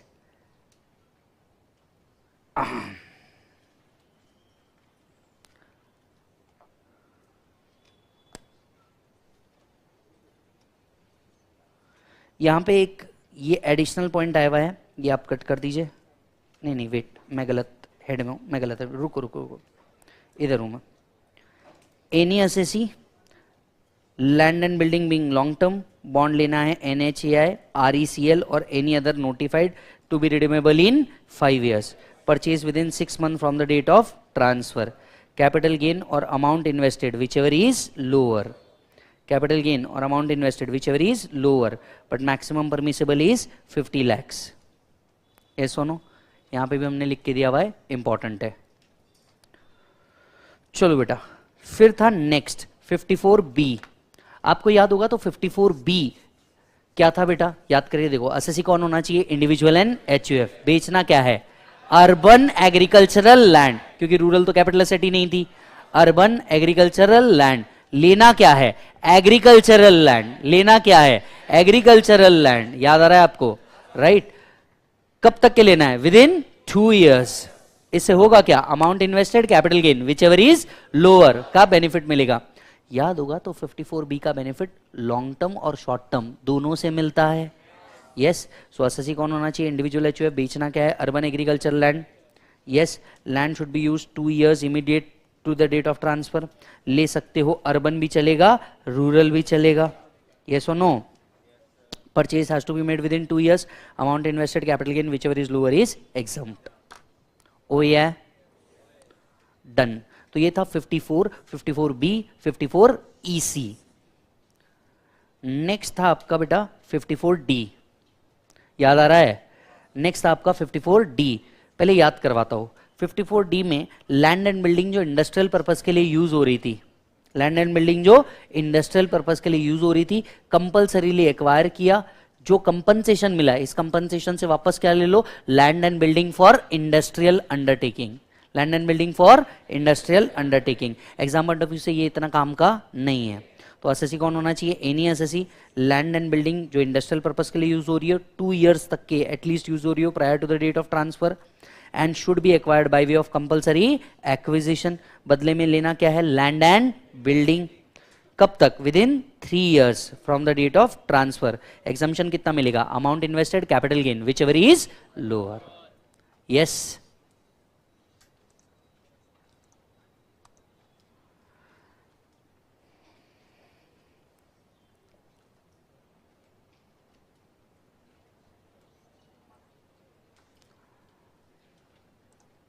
so अगर आप देखेंगे 54, 54B, 54D, 54EC डन हो गया। Next section is 54F। Yes और नो? अगर हम 54F की बात करें, याद करो, कुछ भी बेचो लैंड एंड बिल्डिंग को छोड़ करके, बदले में क्या लेना है बेटा? Land and building. गलत, वापस से सोचो। कुछ भी बेचो रेसिडेंशियल हाउस प्रॉपर्टी छोड़ के, बदले में क्या लेना है? Residential house property. 54 और 54F में डिफरेंस क्या था? 54 कहता था घर बेचो घर खरीदो, 54F बोलता था कुछ भी बेचो घर खरीदो। याद आ रहा है क्या? राइट। असेसी कौन होना चाहिए? इंडिविजुअल या HUF। नेचर ऑफ प्रॉपर्टी क्या होना चाहिए? Long term. यस। हाँ जी, कब तक एक्वायर कर सकते? परचेस है तो 1 year before the date of transfer और 2 years after the date of transfer. Construction है तो बेटा 3 years। यस। कितने घर ले सकते हो? 1 रेसिडेंशियल हाउस प्रॉपर्टी। इस सेक्शन में एक ही ले सकते हो, इस सेक्शन में एक ही ले सकते हो। टाइम लिमिट हम लोगों ने ऑलरेडी डिस्कस कर लिया है। यस। आपको याद होगा तो F फॉर फॉर्मूला था एग्जम्पशन। कौन सा फॉर्मूला था जरा याद करके देखो, capital gain into amount invested divided by net consideration, yes और नो। इसी फॉर्मूले को शॉर्ट में भी लिख दो, capital gain into amount invested divided by net consideration. Proportionate capital gain exempt होता था यहां पे,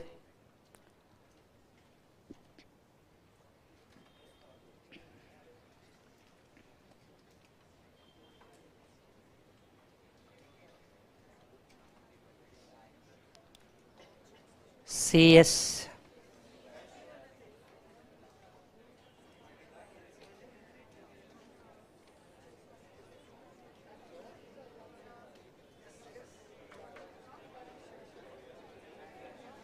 ओके चलिए सर, आपको याद होगा यहां पे भी अमेंडमेंट आया था, maximum exemption under section 54F कितना हो सकता है बेटा, 10 करोड़, यस और नो, यस सर। तो यहां पे आपकी जो एग्जम्पशन के पार्ट है वो क्या होते थे, ओवर, यस। चलो एक बार याद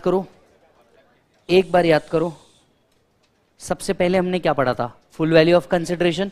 फुल वैल्यू ऑफ कंसिडरेशन के बाद क्या पढ़ा था, एक्सपेंसेस ऑन ट्रांसफर।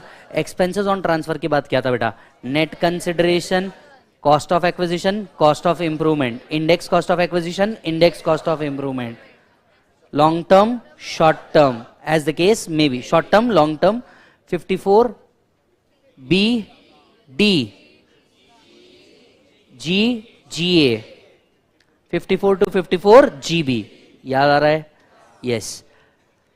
यहां आपका कैपिटल गेन कंप्यूटेशन खत्म हुआ था और यहां से हम आगे बढ़े थे to special transactions in capital gain पे, यस।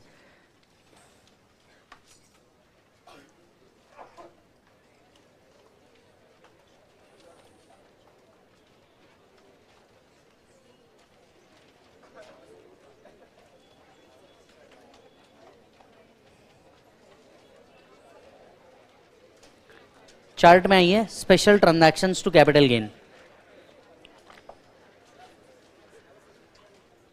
चार्ट में आइए, special transactions to capital gain, मिला बेटा आपको, पेज नंबर 14 पे देखिए मिल जाएगा। आहो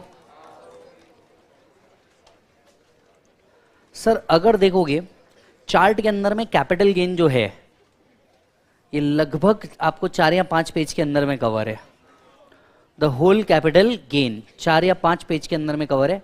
एंड यू कैन सी किसी भी तरह के कंटेंट को कॉम्प्रोमाइज नहीं किया गया है, जितने पॉइंट हम लोगों ने पढ़े हैं, लिखे हैं, एज इट इज सारे पॉइंट इसके अंदर में कवर है। तो सर क्या हम इसे लास्ट डे के लिए यूज कर सकते हैं, सिर्फ लास्ट डे के लिए ही यूज कर सकते, यस। सेल्फ पढ़ते वक्त यूज जरूर करना, पर प्रॉब्लम सॉल्विंग इज इंपॉर्टेंट। देखिए एक बात मैं आपको बहुत अपफ्रंटली बता दूं, आप सोचेंगे मैं सिर्फ चार्ट रिवीजन करके एग्जाम में बैठ जाऊंगा, नहीं होने वाला। और अगर कोई ऐसा कह रहा है तो आपको धोखा दे रहा है, मैं भी इंक्लूडिंग। सिर्फ चार्ट रिवीजन से नहीं होगा, क्योंकि देखो थ्योरी को जब आप प्रैक्टिकल में अप्लाई करते हो ये टोटली डिफरेंट होता है, यस। और इसके हमने कई एग्जाम्पल देखे हैं कंप्यूटेशन ऑफ टोटल इनकम करते वक्त या अदर करते वक्त। आप थ्योरी जो पढ़ते हो और जब आप इसको प्रैक्टिकली अप्लाई करते हो ये बहुत ज्यादा डिफरेंट होता है, यस और नो। और इसीलिए मैं कहूंगा आपसे कि आपने साथ साथ में क्वेश्चन एंड आंसर की प्रैक्टिस करनी चाहिए। जितने क्वेश्चन हमने क्लास में सॉल्व किए, इंपॉर्टेंट मार्क कराए, प्लस जितने मैंने आपको क्वेश्चनर के अंदर में दिए हैं, ये दोनों अगर आप साथ साथ में सॉल्व करेंगे, ये चार्ट रिविजन आपको आपका जो रिविजन टाइम है वो कम कर देगा। क्योंकि आप इसी चैप्टर को लेकर के बैठते थे अगर कैपिटल गेन को, तो मैं आपको गारंटी देता हूं अब तक के आप क्या नहीं कर पाते थे, फुल वैल्यू ऑफ कंसिडरेशन भी खत्म नहीं कर पाते थे। क्योंकि एक प्रोविजन पढ़ते थे और आपके मन में 5 अलग सवाल आते थे, ऐसा हुआ तो, वैसा हुआ तो, फिर मैं सीए बन जाऊंगा, सीए में बन जाऊंगा तो उसके बाद मैं ऐसा कर लूंगा और इस तरह से लॉ तोड़ दूंगा। अभी तेरे को लॉ नहीं तोड़ना है, अभी तेरे को उस लॉ को पेपर में लिख के आना है ना। तो पेपर को अच्छे तरीके से तोड़ ले, यही काफी है। हर चीज को तोड़ दूंगा नहीं, हर चीज को तोड़ फोड़ कर नहीं, हर चीज डेलिकेट डेलिकेट तरीके से भी हैंडल हो सकता है, जो कैलकुलेटर तोड़ दे, ऐसे नहीं होता है ना, थोड़ा डेलिकेट तरीके से, है ना, पैम्पर करो थोड़ा सा, ये इंपॉर्टेंट है। चलो सुनो, हाँ जी बच्चे, आते हैं हम लोग special transactions in capital gain के अंदर में।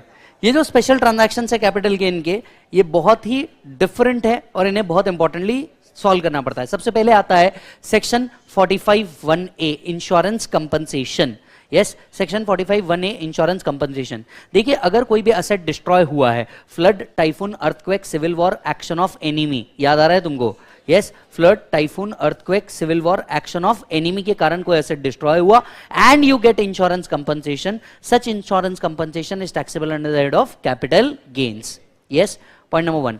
Point number 2, let's say if insurance compensation is not received, no adjustment is required. If insurance compensation is received, then and only then this adjustment is required. Third point, insurance compensation can be received against depreciable asset, can be received against other asset. अगर ये depreciable asset के against में receive हुआ है, तो whatever is the insurance compensation received minus WDV of that asset. याद आ रहा है? Yes, and nature of gain will be short term. Nature of gain will be short term because the asset is a depreciable asset. Other सारे case में आप full value of consideration मांगोगे। अब full value of consideration क्या पकड़ोगे? Whatever is the insurance compensation received, whatever is the insurance compensation received, expenses on transfer if any. Indexation कब तक का मिलेगा? सोच समझ के बताइएगा। Asset taken in 2005, destroyed in 2020, compensation received in 2023, capital gain कब टैक्सेबल है? 2023, in the year in which compensation is received. Indexation is available up to 2020, क्योंकि असेट तो जिस टाइम डिस्ट्रॉय हो उसी टाइम उसको क्या मान रहे? ट्रांसफर। याद आ रहा है मालिक तुमको? यस, तो indexation is available only up to the year of transfer. तो यहां पे फॉर्मूला बन जाता है कॉस्ट ऑफ एक्विजिशन और fair market value as the case में be into CII for the year of destruction divided by या तो 100 अगर असेट 2001 से पहले लिया होगा, या तो CII for the year of acquisition अगर एक्वायर किया होगा, या तो CII for the year of first held by assessee अगर गिफ्ट विल इनहेरिटेंस में मिला होगा। तो याद आ रहा है मालिक आपको? Yes, so what is full value of consideration? Whatever is the amount received, whatever is the amount received. Indexation is available only up to the year of destruction. So capital gain आएगा। In case of depreciable asset, sale consideration minus WDV। In case of depreciable asset, sale consideration minus WDV। It is taxable in the year when compensation is received. It is taxable in the year when compensation is received. If compensation is not received, it is pure dead loss. याद आ रहा है क्या तुमको? अच्छा जी sir, okay. आते हैं नेक्स्ट ट्रांजैक्शन के ऊपर, आते हैं नेक्स्ट ट्रांजैक्शन के ऊपर। Conversion of capital asset into stock in trade, section 45 subsection 2। Conversion of capital asset into stock in trade. जरा रिकॉल करिए, stock in trade capital asset में कन्वर्ट होता है तो PGBP आता है। जब capital asset stock in trade में कन्वर्ट होता है, दो इनकम आती है, कैपिटल गेन भी आता है, PGBP भी आता है। ठीक है, पहले मेरे सवालों का जवाब दे। I acquired the asset in 2005, converted in 2020, converted stock की सेल इन 2023। कैपिटल गेन कब अराइज होगा? PGBP कब अराइज होगा? वापस से सवाल सुन ले। I acquired the asset in 2005, ये स्टॉक इन ट्रेड था, सॉरी कैपिटल एसेट था। कैपिटल एसेट को 2020 में मैंने स्टॉक इन ट्रेड में कन्वर्ट किया। ये स्टॉक इन ट्रेड 2023 में सेल हुआ, 2023। PGBP कब आएगा? कैपिटल गेन कब आएगा? 2020 में क्या आएगा? कैपिटल गेन आएगा। और 2023 में क्या आएगा? बराबर। यही आपके कंसेप्ट रॉन्ग है। दोनों अराइज होगा when converted stock is sale. मैं बस ये टेस्ट करना चाह रहा था, यहां आपके पूरा कंसेप्ट गलत है।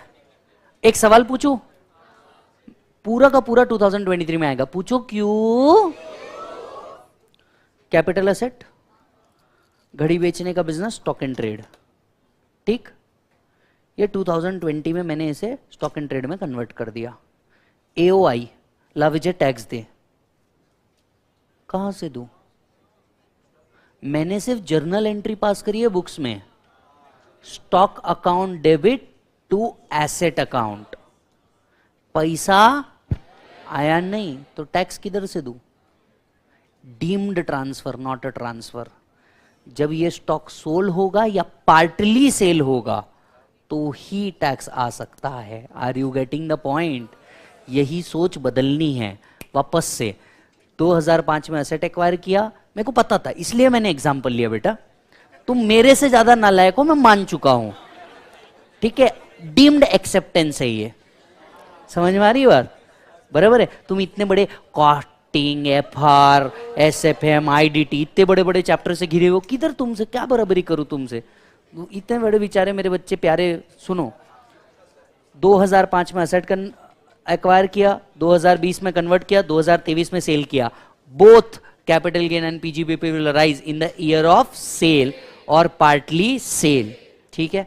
अब दो इनकम अराइज होगी, capital gain, PGBP, done. Capital gain, अब एक्चुअली तो मैं बेच नहीं रहा हूं तो फुल वैल्यू ऑफ कंसिडरेशन क्या पकड़ा जाएगा? फेयर मार्केट वैल्यू, क्योंकि एक्चुअल सेल हो ही नहीं रहा है। Fair market value. इंडेक्सेशन कब तक का मिलेगा? 2023 या 2020? 2020 up to the year of conversion, yes और नो, राइट। अच्छा, पीजीबीपी निकालने के लिए सेल वैल्यू, पीजीबीपी निकालने के लिए सेल वैल्यू, यस और नो। दूसरा माइनस क्या करते हो? फेयर मार्केट वैल्यू, यस और नो।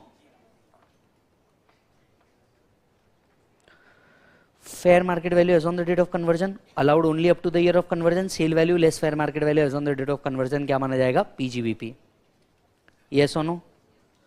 अच्छा जी, both amount is taxable in the year when converted stock is sold or partly sold। ये लाइन प्योरली आपके लिए, और इसके बोथ को अंडरलाइन करना, बोथ को एक एरो इधर लेके जाना और एक एरो इधर लेके जाना। ये प्योरली सिर्फ आपके लिए रखी गई थी। Indexation is available only up to the year of conversion if, क्योंकि आपको पढ़ते वक्त मन में ये सवाल आ सकता है, स्टॉक को कैपिटल एसेट में कन्वर्ट किया तो एक और लाइन आपके लिए लिख के रखी, if stock is converted into capital asset then PGBP will arise, है ना। प्लीज डोंट मैसेज मी इतने बड़े डाउट्स के लिए। If only part of the stock is sold, आपके मन में यह भी सवाल आ सकता है, if only part is sold then only part of capital gain will arise. इस पे हमने एक प्रॉब्लम ऑलरेडी सॉल्व किया है, यस, ओके। चलिए एक और सवाल, यस सर।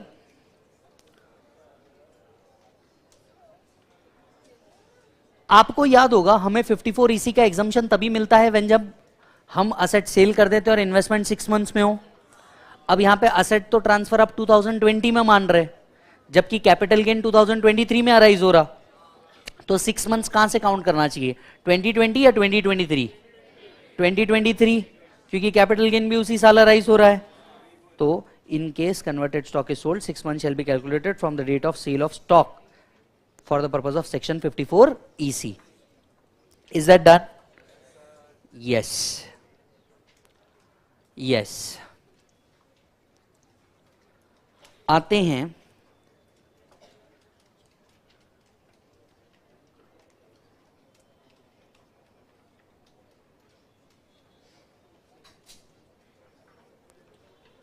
यस सर, आते हैं फर्दर दो स्पेशल ट्रांजैक्शन के लिए।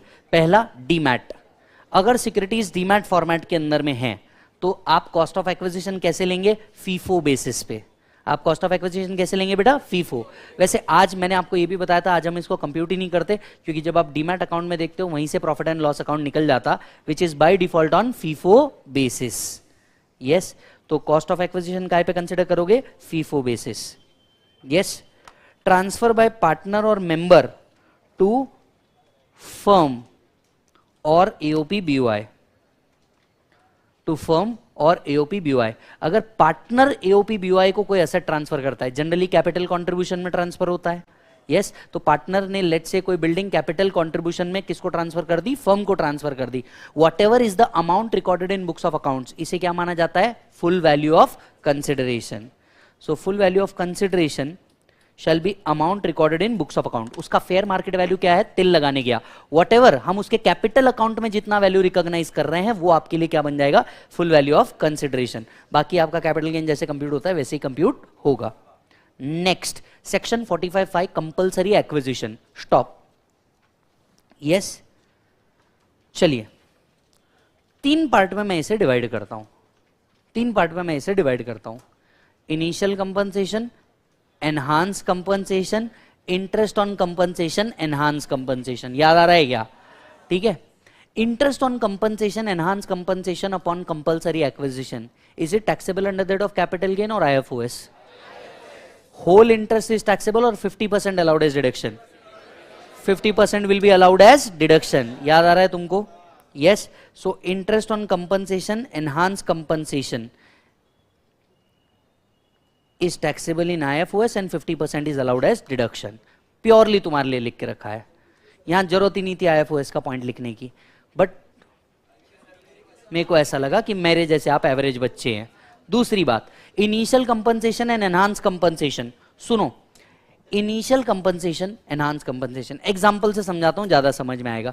2005 में मैंने एसेट एक्वायर किया, 2020 में महाराष्ट्र गवर्नमेंट ने समृद्धि हाईवे बनाने के लिए ले लिया, 2023 में कंपनसेशन मिला, 2023 में कंपनसेशन मिला। कैपिटल गेन विल अराइज इन 2023, क्योंकि जब पैसा आएगा जब दिवाली मनेगी। याद आएगा क्या, ये सुनो, वो नहीं अपन ने एग्जांपल भी दिया था, कब मरेगी सासू कब आएंगे आंसू, राइट, उसके पहले रोने का नहीं, ठीक है। तो हम लोगों ने एग्जांपल भी लिया था भाई। दूसरी बात, अच्छा इंडेक्सेशन कहां तक के मिलेगा, 23 या 2020? 2020 पक्की बात। जितना कंपनसेशन सरकार से मिला that will be considered as full value of consideration. तो amount given by appropriate authority, indexation only up to the year of compulsory acquisition. पक्की बात। नेक्स्ट चीज सर, इनिशियल कंपनसेशन का नेचर लॉन्ग टर्म था, enhance compensation 1 साल के अंदर ही मिल गया, तो एनहांस कंपनसेशन का जो नेचर होगा वो शॉर्ट टर्म होगा या वो भी लॉन्ग टर्म होगा?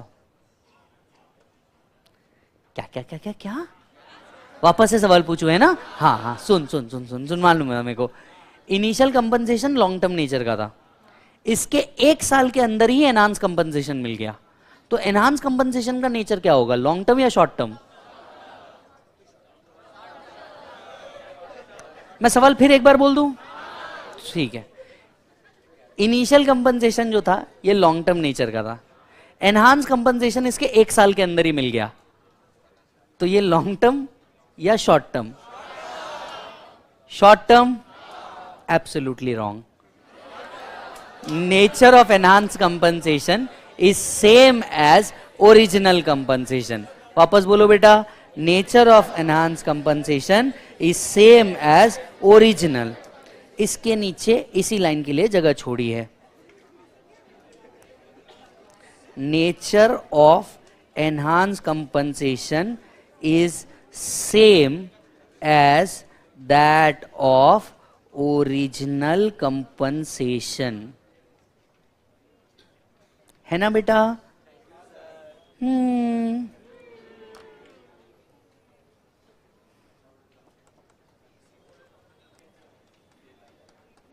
अच्छा, आपको एक और बात याद दिलाता हूं, याद होगा तो एक बहुत लंबा एक्ट था, right to fair compensation, transparency in land acquisition, rehabilitation, resettlement act 2013। इसमें अगर कंपनसेशन मिला होगा that compensation is not taxable. Yes, if compensation is received under right to fair compensation, transparency in land acquisition, resettlement, rehabilitation act 2013, then it is not taxable. Aho, wait a moment,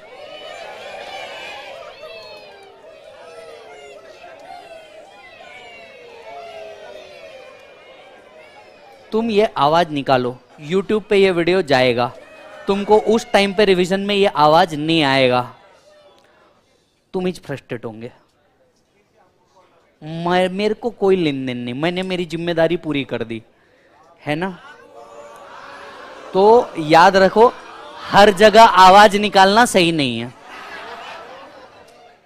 हर जगह आवाज नहीं निकालते, इसके पैसे हर जगह नहीं मिलते।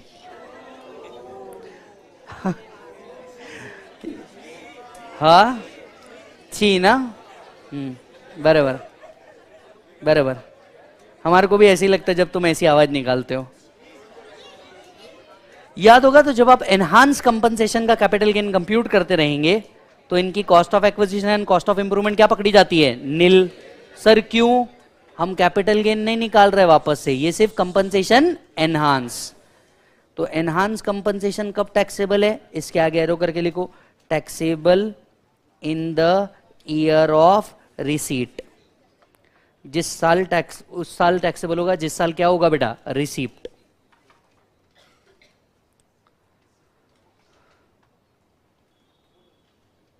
ओ ये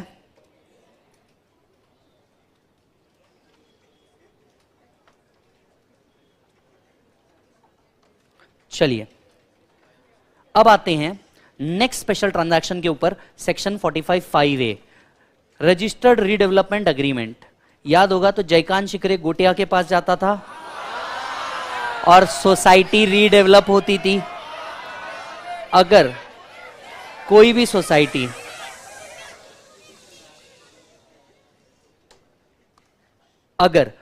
सोसाइटी रीडेवलप हुई, अगर कोई भी सोसाइटी क्या हुई बेटा, रीडेवलप हुई, तो ये जो रीडेवलप्ड सोसाइटी है, ध्यान से सुनिए, मैं मेरा ओल्ड प्रीमाइसेस उनको दे दूंगा। यस, जो बिल्डर रहेगा ये क्या करता था, बिल्डर मेरे को सबसे पहले जब तक के नई सोसाइटी नहीं बनती तब तक के रेंट देता था कहीं और जाके रहने के लिए, मतलब मनी कंसिडरेशन, प्लस मेरे को लेट्स से 2 BHK था तो वो 3 BHK कन्वर्ट करके देता था, 3.5 BHK कन्वर्ट करके देता था। तो ऐसे केस में ध्यान से सुनिए, whatever is the money consideration received plus stamp duty value or fair market value of the asset received shall be full value of consideration. Yes. अच्छा जी, कौन से साल में इसे टैक्स किया जाता था, taxable when certificate of completion is received। जिस साल सर्टिफिकेट मिलता था, सर्टिफिकेट ऑफ कंप्लीशन मिलता था, ये उस साल टैक्सेबल होता था। अच्छा जी सर, अच्छा जी सर। सर अगर मान लीजिए सर्टिफिकेट ऑफ कंप्लीशन मिलने से पहले ही आपने राइट ट्रांसफर कर दिए, तो this is taxable when the right is transferred. This is taxable when the right is transferred. Yes or no? Yes.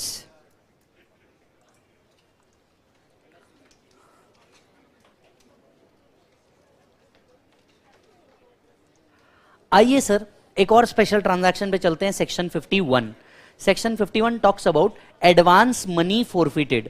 Section 51 talks about advance money forfeited. अब ये advance money forfeited क्या होता है, मान लीजिए हमने किसी के साथ प्रॉपर्टी निगोशिएशन का डील किया। Let me give you an example.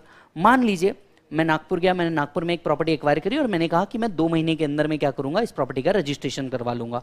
Yes, अब मैंने इनको कुछ एडवांस दे के आया। Within 2 months there are 2 possibility. I register the property, I do not register the property. Everybody, if I register the property, विषय over. If I am not able to register the property, the seller will forfeit the advance money.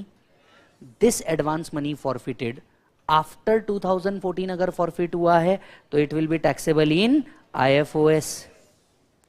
So अगर advance money forfeit हुआ है after 2014 तो this will be taxable in IFOS. अगर ये advance money forfeited हुआ है prior to 2014 by previous owner है तो इग्नोर, बाय प्रीवियस ओनर है तो इग्नोर। असेसी द्वारा अगर फॉरफिटेड है prior to 2014, the said amount which is forfeited will be reduced from the cost of asset और WDV ऑफ द असेट और fair market value of the asset. Yes और no? तो अगर forfeiture 2014 से पहले हुआ है असेसी द्वारा तो इसे कॉस्ट में से लेस करके फिर इंडेक्सेशन निकाला जाता है, और अगर 2014 के बाद आपने ये फॉरफिट किया है तो इसे आईएफओएस में टैक्स किया जाता है। कहां टैक्स किया जाता है बोलिए जल्दी से? आईएफओएस में टैक्स किया जाता है। आर यू यस मालिक? नेक्स्ट सेक्शन पे आते हैं। Next section is 112A। आपको याद होगा 112A 1038 के एग्जाम्पशन को हटा के आया था। 112A long term capital gain को डिनोट करता है और equity shares, listed equity shares, equity oriented units of business trust को सेल करके आता है। तो 112A में कवर होने के लिए मैं आपको सबसे पहले कुछ बातें बता दूं।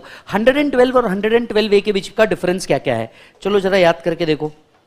112 और 112A के बीच का डिफरेंस क्या है? कोई चाहता है तो चार्ट के अंदर में वो लिख सकता है, जहां पे भी स्पेस उसको अवेलेबल मिल जाए लिख देना, अगर किसी को लिखना है तो।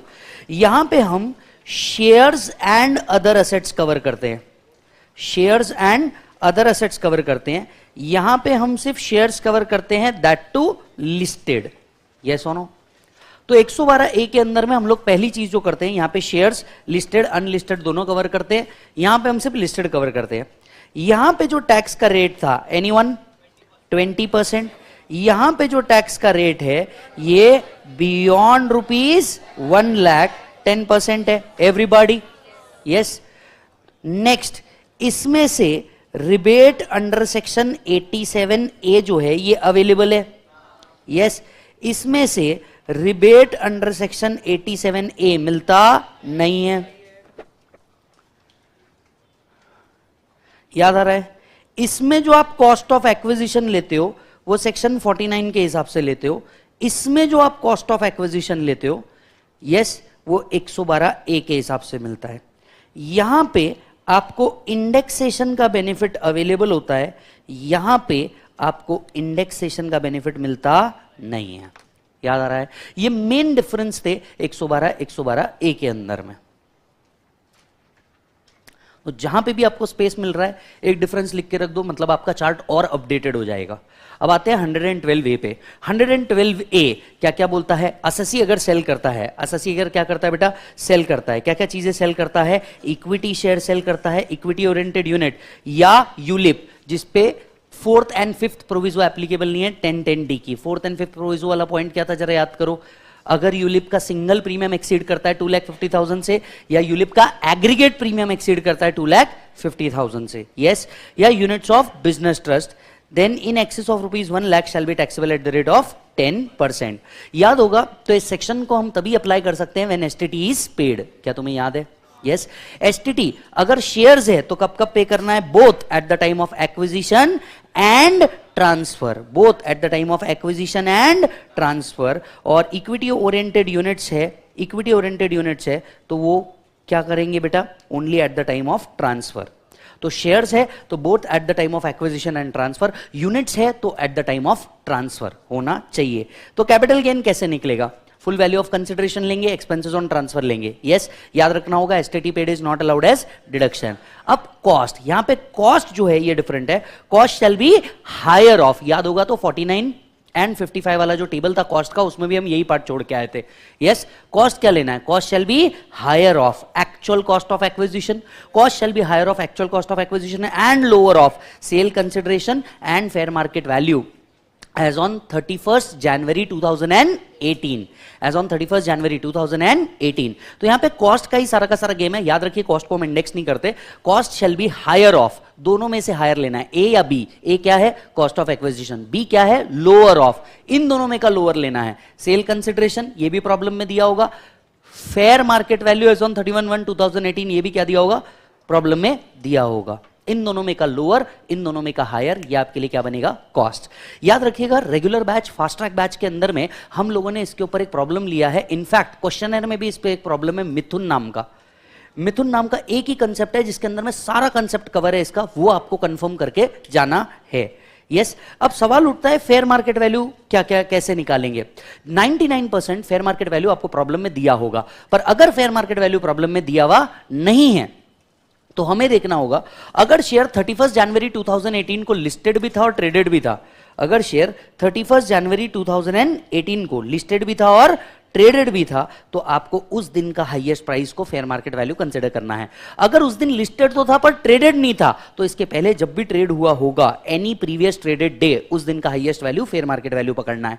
मान लीजिए अगर ये यूनिट्स है तो 31 जनवरी 2018 का वैल्यू आपको क्या कंसिडर करना है, नेट एनुअल वैल्यू को फेयर मार्केट वैल्यू कंसिडर करना है। और अगर शेयर उस टाइम पे अनलिस्टेड था किसी रीजन की वजह से तो 17-18 के इंडेक्स कॉस्ट को ही आप क्या पकड़ेंगे, फेयर मार्केट वैल्यू। यस और नो? अच्छा जी सर, इसके बाद मैं आपको बता दूं यस, अगर ये सारी कंडीशन सेटिस्फाई होती है लॉन्ग टर्म कैपिटल गेन 10% पे टैक्सेबल होगा, लॉन्ग टर्म कैपिटल गेन 10% पे टैक्सेबल होगा बियॉन्ड ₹1 लाख। अगर ये सेटिस्फाइड नहीं होती तो टैक्स कहां लग जाएगा बेटा, 20% पे अंडर सेक्शन 112। याद आ रहा है मालिक तुम लोग को?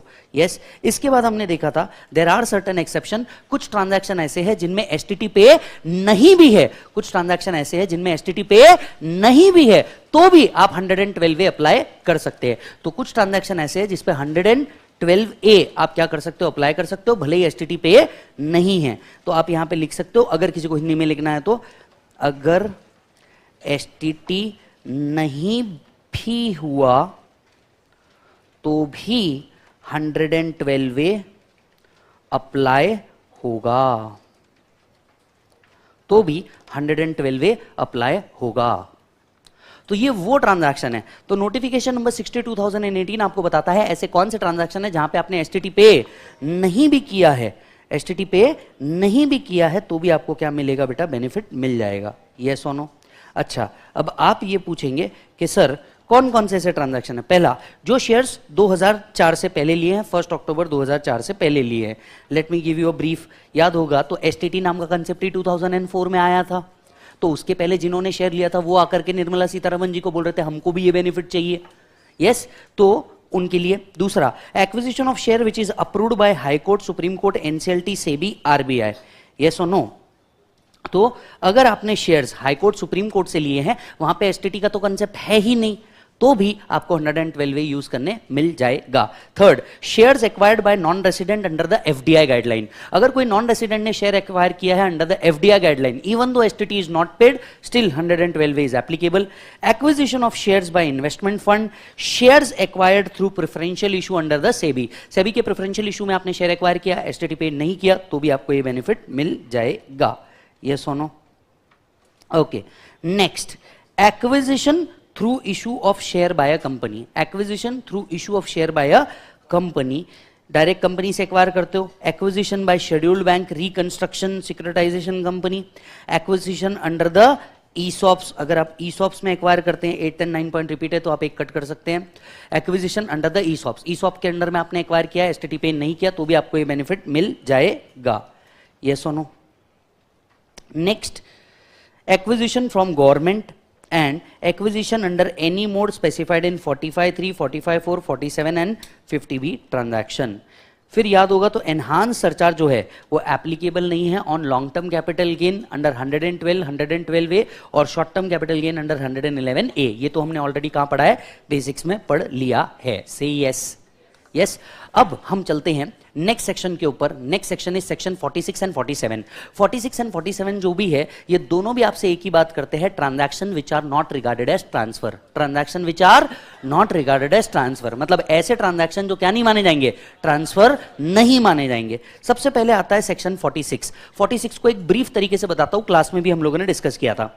अगर कोई कंपनी काय में है बेटा, लिक्विडेशन में है, अगर कोई कंपनी काय में बेटा लिक्विडेशन में है, ये कैपिटल एसेट ट्रांसफर कर देती है किसको बेटा, शेयर होल्डर को, तो सेक्शन 46(1) कहता है there will be no capital gain, इसे ट्रांसफर ही नहीं माना जाता। सो अगर कोई कंपनी लिक्विडेशन में एसेट ट्रांसफर कर देती है, अगर कोई कंपनी लिक्विडेशन में कैपिटल एसेट ट्रांसफर कर देती है, it is not regarded as transfer, not liable to capital gain. पर शेयर होल्डर को जब मिलता है तो याद करो एक सेक्शन था 222C। यस, एक सेक्शन था 222C। 222C बोलता है इसे डीम्ड डिविडेंड माना जाएगा टू द एक्सटेंट ऑफ, बोलो बेटा, अक्यूमुलेटेड प्रॉफिट। तो कंपनी के रिजर्व्स जितने हैं, वेदर कैपिटल रिजर्व और अदर रिजर्व, कंपनी के जितने रिजर्व्स है उतने अमाउंट तक के क्या माना जाएगा, deemed dividend. Beyond that amount, अब क्योंकि आपके शेयर एक्सटिंग्विश हो रहे हैं तो उस पर कैपिटल गेन भी आएगा, बोलो हाँ। यस और नो? बियॉन्ड दैट अमाउंट आपको क्या आएगा? Capital gain. यानी फुल वैल्यू ऑफ कंसिडरेशन में आप क्या कंसिडर करेंगे? Fair market value of the share minus जितना अमाउंट कहां कंसिडर हो गया बेटा? डीम डिविडेंड में कंसिडर हो गया, उतना आप क्या कर लोगे? Minus, to avoid double taxation. और इसमें से आप क्या माइनस करोगे? Cost of acquisition, cost of improvement, as the case में भी क्या आ जाएगा बेटा? Capital gain. तो कंपनी के हाथ में कोई कैपिटल गेन टैक्स नहीं आता अपॉन लिक्विडेशन। लिक्विडेशन में कंपनी के हाथ में कैपिटल गेन टैक्स नहीं आएगा अगर वो क्या उठा के दे रहे हैं? असेट उठा के दे रहे हैं to the share holder. Share holder के हाथ में इसमें दो टैक्स ट्रीटमेंट है। पहला, जैसे ही असेट मिला इसे डीम डिविडेंड माना जाता है under section 222C। Deem dividend कितना माना जाएगा? To the extent of accumulated profit. इसको एग्जांपल लेकर के बताऊं आपको और मजा आएगा? बोलो हाँ, यस। बात समझिएगा, कंपनी ने 10 लाख रुपए की बिल्डिंग उठा करके दे दी किसको? शेयर होल्डर को। और यहां पे कंपनी के रिजर्व्स थे लेट से 5 लाख रुपीस, बराबर है। बिल्डिंग कितने की उठा के दी? 10 लाख। शेयर्स की value, sorry, building reserves and surplus की वैल्यू कितनी है? 5 लाख। तो 5 लाख रुपीस तक का जो अमाउंट है वो क्या माना जाएगा? Deem dividend. 5 लाख रुपीस तक का अमाउंट क्या माना जाएगा? Deem dividend.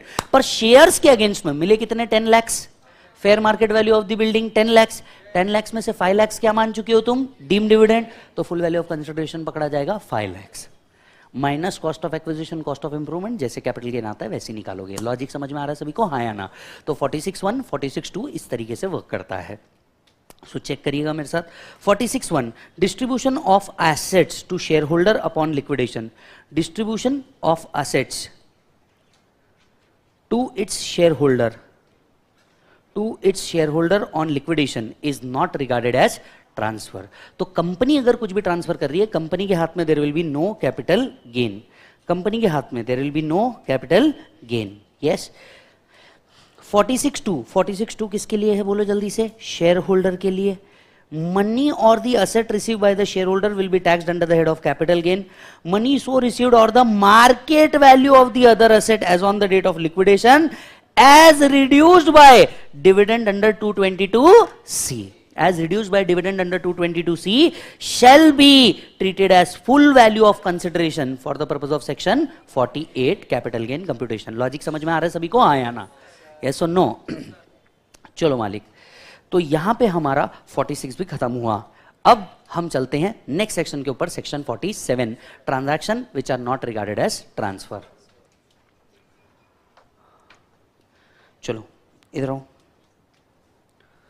सेक्शन 47 पे आओ।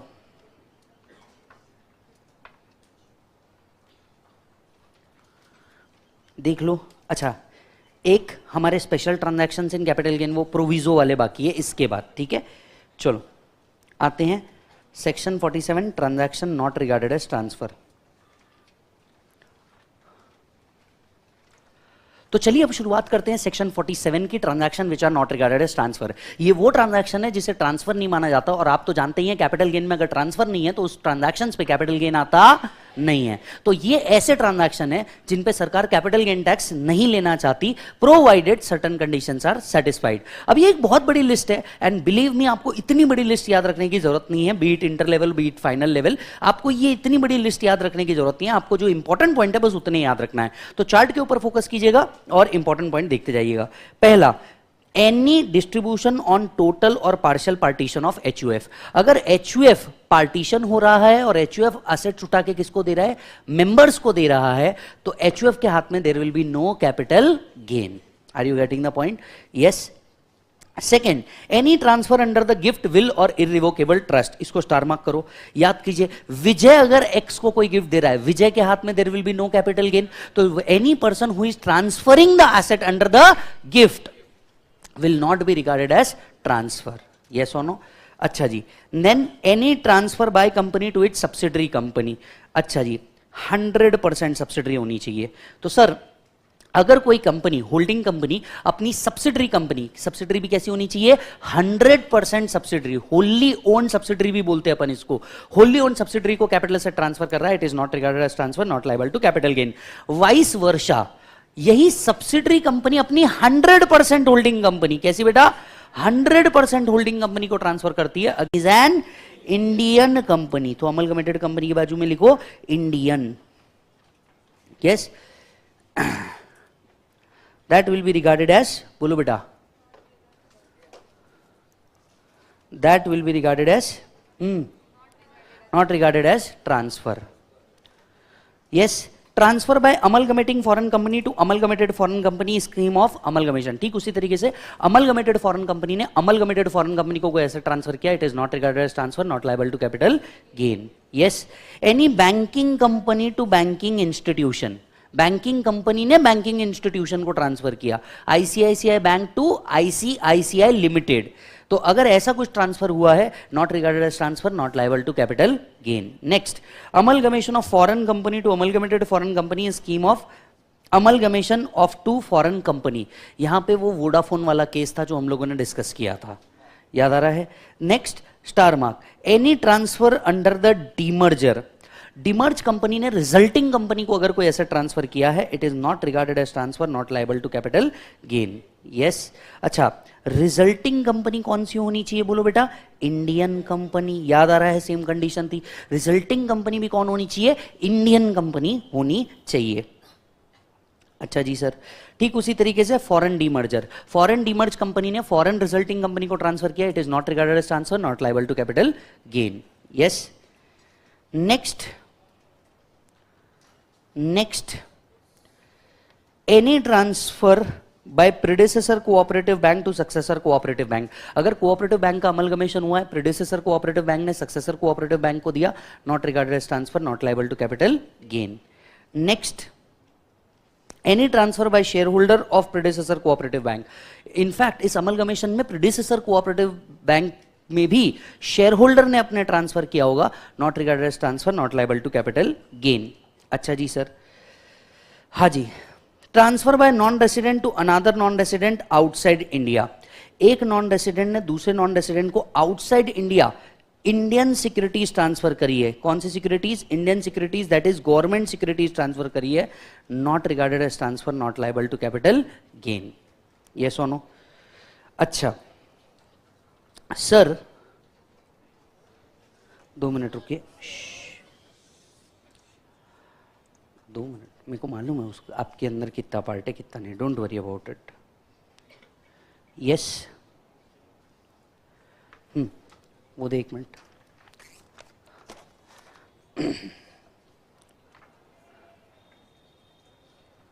ये वाला पॉइंट अभी अपन ने किया. यस,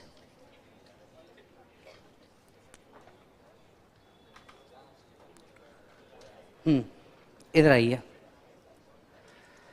नेक्स्ट पॉइंट आता है बेटा आपका, any transfer of capital asset made outside India by non resident to another non resident for government securities.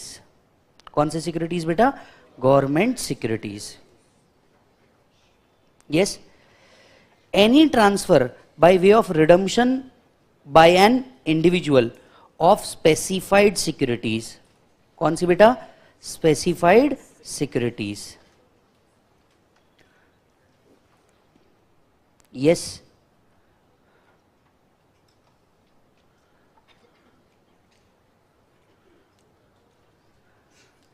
Next आता है बेटा, एनी ट्रांसफर टू गवर्नमेंट और टू यूनिवर्सिटी और national museum, national art gallery, national archives. Yes, अगर आप कोई भी capital asset transfer करते हैं, किसको, नेशनल आर्ट गैलरी, गवर्नमेंट को, यूनिवर्सिटी को, नेशनल आर्चीव्स को, it will not be regarded as transfer, not liable to capital gain. फिर था transfer by way of conversion of bond और डिबेंचर इनटू शेयर्स. अगर आपने कन्वर्टिबल डिबेंचर लिया हुआ है, और कन्वर्टिबल डिबेंचर क्या हो रहे हैं बेटा, एक पॉइंट के बाद डिबेंचर देके आपको क्या मिल रहा है, इक्विटी शेयर, एक्सचेंज है, इस पे कैपिटल गेन टैक्स आना चाहिए था, but it will not be regarded as transfer, not liable to capital gain. Yes, then इसके बाद कन्वर्जन ऑफ बॉन्ड और shares into conversion of bond into shares और डिबेंचर ऑफ एनी कंपनी, और conversion of preference shares into equity shares. तो bond या debenture equity share में convert हो जाए या प्रिफरेंस शेयर्स इक्विटी में कन्वर्ट हो जाए, it will not be regarded as transfer, not liable to capital gain. तो प्रिफरेंस शेयर वाले कंसेप्ट को आप इंपॉर्टेंट मार्क करेंगे. यस, और अगर आपको याद होगा तो हम लोगों ने एक और डिस्कस किया था, transfer of capital asset under the reverse mortgage scheme. अगर रिवर्स मॉर्गेज स्कीम के अंदर में आप कुछ ट्रांसफर कर रहे हैं, it will not be regarded as transfer, not liable to capital gain. Yes और no? Yes sir. So this was your section 47।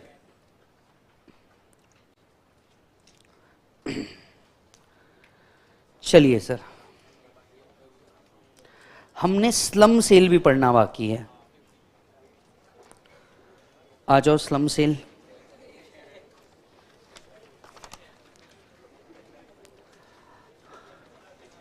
Yes मालिक, नेक्स्ट सेक्शन के ऊपर चलते हैं, स्लम सेल। ये अगेन एक और स्पेशल ट्रांजैक्शन है। स्लम सेल का मतलब होता है लमसम सेल। स्लम सेल का मतलब क्या होता है बेटा? Lump sum sale. अब ये लमसम सेल का मतलब क्या होता है? लमसम सेल का मतलब without individually valuing the asset, आप अगर पूरा का पूरा यूनिट एक साथ उठा करके दे देते हैं तो हम इसको कहते हैं स्लम सेल। जैसे रिसेंटली फ्यूचर ग्रुप के अंदर में बिग बाजार उठा करके किसको ट्रांसफर कर दिया गया? रिलायंस को ट्रांसफर कर दिया गया।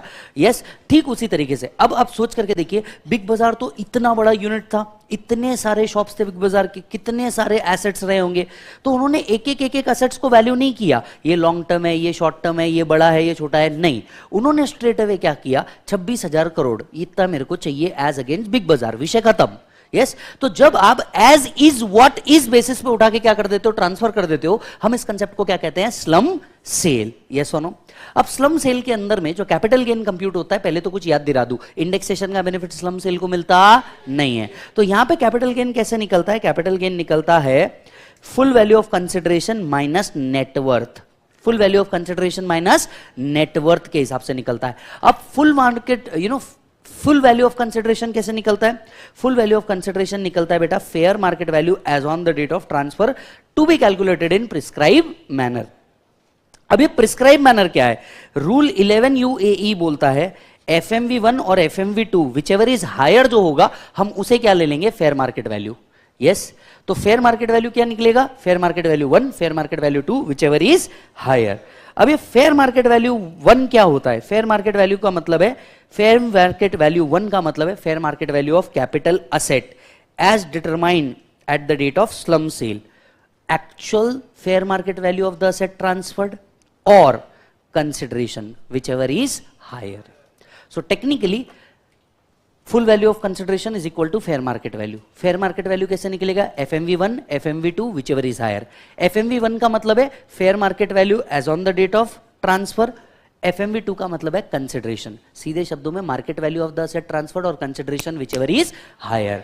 Market value of the asset transferred और consideration whichever is higher. Yes, तो market value of the asset transferred और कंसिडरेशन, इन दोनों में से जो हायर रहेगा वो क्या बनेगा? Full value of consideration. इसमें से क्या माइनस करना है? नेटवर्थ। इसमें से क्या माइनस करना है? नेटवर्थ। अब नेटवर्थ कैसे निकालते हैं? Total asset minus liability. Everybody, net worth कैसे निकालते हैं? Total asset minus liability. अब टोटल असेट्स के अंदर में दो तरीके के असेट होंगे। पहला असेट होगा डेप्रीसिएबल असेट। पहला असेट क्या होगा बेटा? डेप्रीसिएबल असेट। तो डेप्रीसिएबल असेट को आप किस वैल्यू पे लोगे? WDV। अदर असेट्स को आप किस वैल्यू पे लोगे? Book value. ऐसे असेट जिसकी 100% कॉस्ट आपको ऑलरेडी डिडक्शन मिल चुकी है, उसकी वैल्यू आप क्या पकड़ोगे? निल। उसकी वैल्यू आप क्या पकड़ोगे बेटा? निल। यस, याद रखें, अगर कोई भी एसेट्स को रिवैल्यू किया गया है तो मैं आपको पहले ही बता चुका हूं, पूरे इनकम टैक्स में revaluation is totally ignored. Revaluation is totally ignored. Yes और नो? ओके, इसके बाद हम लोगों ने देखा था कि आप क्या करेंगे? Fair market value. Everybody, fair market value कैसे निकलेगा? Fair market value of the asset transferred और कंसिडरेशन विचएवर इज हायर, वो लेने का, उसमें से नेटवर्थ माइनस करने का, कैपिटल गेन आ जाएगा। अच्छा जी सर, मेरे को एक और बात बताइए, स्लम सेल के केस में nature of gain short term माने या लॉन्ग टर्म माने? क्योंकि आप तो एक एक असेट को वैल्यू कर ही नहीं रहे हो, तो हमने यहां पे क्राइटेरिया डिटरमाइन किया था कि अगर पूरा यूनिट 36 मंथ से ज्यादा होल्ड किया तो long term, otherwise short term. Yes, if the undertaking owned and held by SSE for not more than 36 months, then such slum sale will result into short term capital gain. Are you getting the point? Yes, तो short term या long term हम आपके unit के holding period पे decide करते हैं। किसके unit पे डिसाइड करते हैं? यूनिट के होल्डिंग पीरियड पे डिसाइड करते हैं। Are you getting the point? इसके ऊपर हम लोगों ने रेगुलर बुक के अंदर में भी और फास्टैग के अंदर में भी क्वेश्चन रखे हुए हैं, वो जरूर सॉल्व करना। एक PNL का क्वेश्चन आपको बना, फर्स्ट पेज पे आइए।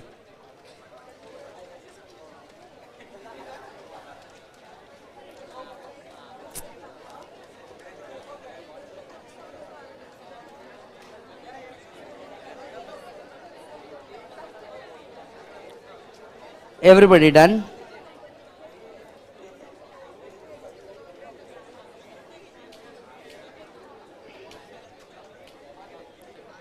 Say yes. सर प्लीज थोड़ा सा बात बंद करेंगे तो पढ़ भी लेंगे यार. अब रोज रोज अभी क्या बोलूं, प्लीज सुनो. यस मालिक. अब आते हैं हम लोग किसके ऊपर सर? अब आते हैं हम लोग प्रोविजो टू सेक्शन 48 के ऊपर. याद होगा तो 48 के 7 प्रोविजो है. Section 48 computation of capital gain के कितने प्रोविजो है? 7. इसमें से फर्स्ट बड़े काम का है, सेकंड बड़े काम का है, 7th बड़े काम का है. टोटल 7 प्रोविजो टू सेक्शन 48 है मालिक. इसमें से फर्स्ट प्रोविजो बड़े काम का है, सेकंड प्रोविजो बड़े काम का है, to that extent third proviso भी काम का है. यस एंड सीधा फिर 7th प्रोविजो बहुत काम का है जो एग्जाम में बहुत ज्यादा पूछा जाता है. फर्स्ट प्रोविजो मैं आपको याद दिला दूं, फर्स्ट प्रोविजो किसके ऊपर एप्लीकेबल है? Non resident. फर्स्ट प्रोविजो किसके ऊपर एप्लीकेबल है? Non resident. जिसने क्या एक्वायर किया है? शेयर्स या सिक्योरिटीज एक्वायर्ड किया है, दैट टू काय में एक्वायर्ड किया है? इन फॉरेन करेंसी. सो अगर कोई नॉन रेसिडेंट है जिसने इंडियन कंपनी के शेयर्स एक्वायर किए या सिक्योरिटीज एक्वायर किया है, that too in foreign currency, जो कैपिटल गेन कंप्यूट होता है ये काय में कंप्यूट होता है? फॉरेन करेंसी में. तो कैपिटल गेन को भी आपको काय में कंप्यूट करना है? फॉरेन करेंसी में कंप्यूट करना है. और इसके बाद में रूल 115A अपना के उसे इंडियन करेंसी में ट्रांसफर कर लेना है.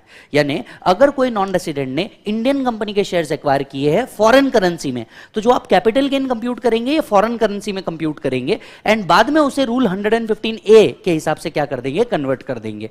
अब जरा रूल 115A याद कर लेते हैं. सबसे पहले निकलेगा फुल वैल्यू ऑफ कंसिडरेशन. तो कन्वर्जन किस तरह से होगा? उन्होंने कहा एवरेज लेना TTBR plus TTSR as on the date of transfer. जिस दिन असेट ट्रांसफर हुआ है, सिक्योरिटीज ट्रांसफर हुई है, उस दिन का एवरेज ऑफ TTBR TTSR. याद करके देखो, TTBR TTSR मैंने आपको बताया था, telegraphic transfer buying rate, telegraphic transfer selling rate. उसका क्या ले लेना? एवरेज. प्रॉब्लम में हमेशा ये दिया होगा, put the value get the answer. ये हमेशा दिया होगा. तो TTBR TTSR as on the date of transfer, उसका क्या ले लेना? एवरेज. फिर क्या आता था? Expenses on transfer, same average of TTBR TTSR as on the date of transfer. तीसरा क्या आता है?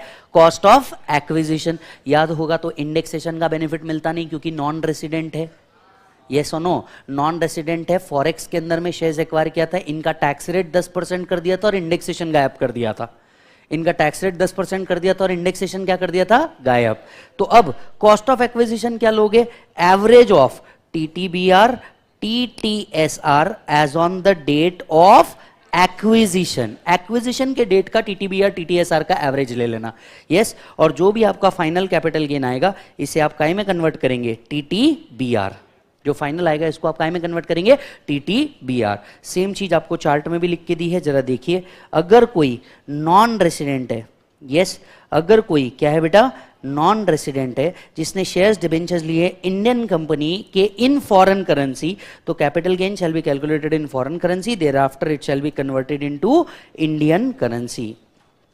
thereafter it shall be converted into Indian currency. बराबर है. इंडियन करेंसी में कैसे कन्वर्ट करेंगे? Using 115A above. कैसे कन्वर्ट करेंगे? Using 115A above. और मुझे पता था तुम्हें 115A याद नहीं आएगा, तो तेरे भाई ने ये भी यहां पे डाल के रख दिया. Yes, consideration TTBR TTSR as on the date of transfer, transfer acquisition and finally as on the date of transfer का TTBR. यस और नो? क्लियर है मालिक? चलो, तो फर्स्ट प्रोविजो नॉन रेसिडेंट के लिए, सेकंड प्रोविजो इंडेक्सेशन. अब मैं आता हूं थर्ड प्रोविजो के ऊपर. Third proviso to section 48. अभी जो थर्ड प्रोविजो टू सेक्शन 48 है ये कहता है फर्स्ट प्रोविजो और सेकंड प्रोविजो 112A में एप्लीकेबल नहीं है. मतलब क्या? जब हम 112A के हिसाब से कैपिटल गेन निकालते रहेंगे, ना हम फर्स्ट प्रोविजो को यूज करेंगे ना हम इंडेक्सेशन को यूज करेंगे. याद होगा तो उसमें कॉस्ट डिफरेंट तरीके से ही निकलती है. Yes, तो first and second proviso is not applicable for computing long term capital gain under section 112A. Under section 112A. तो फर्स्ट प्रोविजो नॉन रेसिडेंट का, second proviso indexation, third proviso 112A में ना first लगेगा ना second लगेगा, 112A different तरीके से compute होगा, ठीक है। अब हम आते हैं फोर्थ प्रोविजो के ऊपर। फोर्थ प्रोविजो यही चीज है जो इसको हमने कल भी पढ़ लिया था, लास्ट लेक्चर में भी पढ़ लिया था कि इंडेक्सेशन का बेनिफिट नहीं मिलता बॉन्ड और डिबेंचर पे, याद आ रहा है तुमको? यही चीज फोर्थ प्रोविजो में लिखी है कि बॉन्ड और डिबेंचर पे इंडेक्सेशन का वैल्यू मिलता, इंडेक्सेशन का बेनिफिट मिलता नहीं, except capital index bond, sovereign gold bond. तो सॉवरेन गोल्ड बॉन्ड और कैपिटल इंडेक्स बॉन्ड, ये दो बॉन्ड को अगर छोड़ दिया जाए तो आपको इंडेक्सेशन का बेनिफिट मिलता नहीं। So the index benefit is not available on bond or debenture except capital index bond and sovereign gold bond, yes or no? फिर हमने एक और पॉइंट डिस्कस किया था, अगर कोई इंडिविजुअल है, यस रिडम्पशन हो रहा है इसका सॉवरेन गोल्ड बॉन्ड का, ये वही पॉइंट था जहां हमने एसजीबी डिस्कस किया था, why SGB is better than gold, याद आ रहा है क्या आपको? यस तो सॉवरेन गोल्ड बॉन्ड अगर रिडम्पशन पे पैसा मिलता है तो नो कैपिटल गेन, रिडम्पशन से पहले पैसा मिलता है तो कैपिटल गेन अप्लाई होगा पर इंडेक्सेशन का बेनिफिट मिल जाएगा, यस। तो जनरली बॉन्ड और डिबेंचर पे इंडेक्सेशन का बेनिफिट मिलता नहीं, पर capital index bond and sovereign gold bond पे मिलेगा, एवरीबॉडी। फिर हम आते हैं फिफ्थ प्रोविजो टू सेक्शन 48 पे। फिफ्थ प्रोविजो टू सेक्शन 48 पे एग्जाम पॉइंट ऑफ व्यू से बिल्कुल काम का नहीं, बात समझ लेना। फिफ्थ प्रोविजो अगेन किसके लिए है? नॉन रेसिडेंट के लिए है। अगेन किसके लिए है बेटा? नॉन रेसिडेंट के लिए। नॉन रेसिडेंट ने अगर आरडीबीज लिया है, आरडीबीज क्या होता है? रूपी डिनोमिनेटेड बॉन्ड। इंडियन कंपनी को जब भी पैसा एक्वायर करना होता है फॉरेन कंपनी से, पहले चलते थे एडीआर जीडीआर, उसके बाद में मोदी जी ने क्या बोला था? रुपीज को चलाओ, और इसके लिए क्या इशू किया था? आरडीबीज, याद आ रहा है क्या तुमको? तो अब क्या होता है, नॉन रेसिडेंट इंडिया में आरडीबीज को एक्वायर करता है इन इंडियन रुपीज, बराबर है। अब अगर इंडियन रुपी स्ट्रांग हो गया तो उसको गेन हो जाएगा। वो बोल रहा था मेरे को गेन पे तुम टैक्स लगाओगे, मैं नहीं आ रहा, एक तो इन्वेस्टमेंट भी मैं ही करूं, उस पे गेन पे टैक्स भी मैं ही भरूं। तो आरडीबीज को प्रमोट करने के लिए याद है तुम्हें क्या कहा गया था उसे? आरडीबीज को प्रमोट करने के लिए उसे क्या कहा गया था? हम इस गेन को क्या करेंगे? इग्नोर। हम इस गेन को क्या करेंगे? इग्नोर। तो अगर कोई नॉन रेसिडेंट है जिसने आरडीबी लिया और इंडियन करेंसी स्ट्रांग होने के कारण उसको क्या हो गया? गेन। रूपी स्ट्रांग होने के कारण उसको क्या हो गया? गेन। तो ऐसे केस में इस गेन को इग्नोर किया जाएगा, मतलब इस पे टैक्स नहीं लिया जाएगा। फिर एक और सवाल पूछा गया था, यही अगर उसको लॉस हो गया तो, मतलब रूपी डेप्रीशिएट हो गया तो ऐसे केस में उसके लॉस को अलाउ किया जाएगा और कैरी फॉरवर्ड करने दिया जाएगा। यस तो वापस से, नॉन रेसिडेंट है, आरडीबी लिया, रूपी एप्रिशिएट हो गया तो उसके गेन को क्या करेंगे? इग्नोर। रूपी डेप्रीशिएट हो गया, लॉस अलाउ करेंगे और उसे कैरी फॉरवर्ड भी करने देंगे। Are you getting the point? Yes तो सीधा सीधा आरडीबी को प्रमोट करने के लिए प्रोविजन को लेके आया था। सो नॉन रेसिडेंट है, any gain on account of appreciation of rupees against foreign currency at the time of redemption, yes, shall be ignored. तो कोई भी गेन जो रिडम्पशन के टाइम पे हुआ होगा उसे क्या किया जाएगा? इग्नोर। चलो मेरे साथ, फर्स्ट प्रोविजो किसके लिए था? एनआर, जो क्या एक्वायर करता है? शेयर्स। कौन सी करेंसी में? तो वो लोग क्या करेंगे? तो कैपिटल गेन कौन सी करेंसी में कन्वर्ट होगा? Foreign currency. और उसे हम काय में कन्वर्ट कर देंगे? Indian currency. याद आ रहा है तुमको? Using 115A।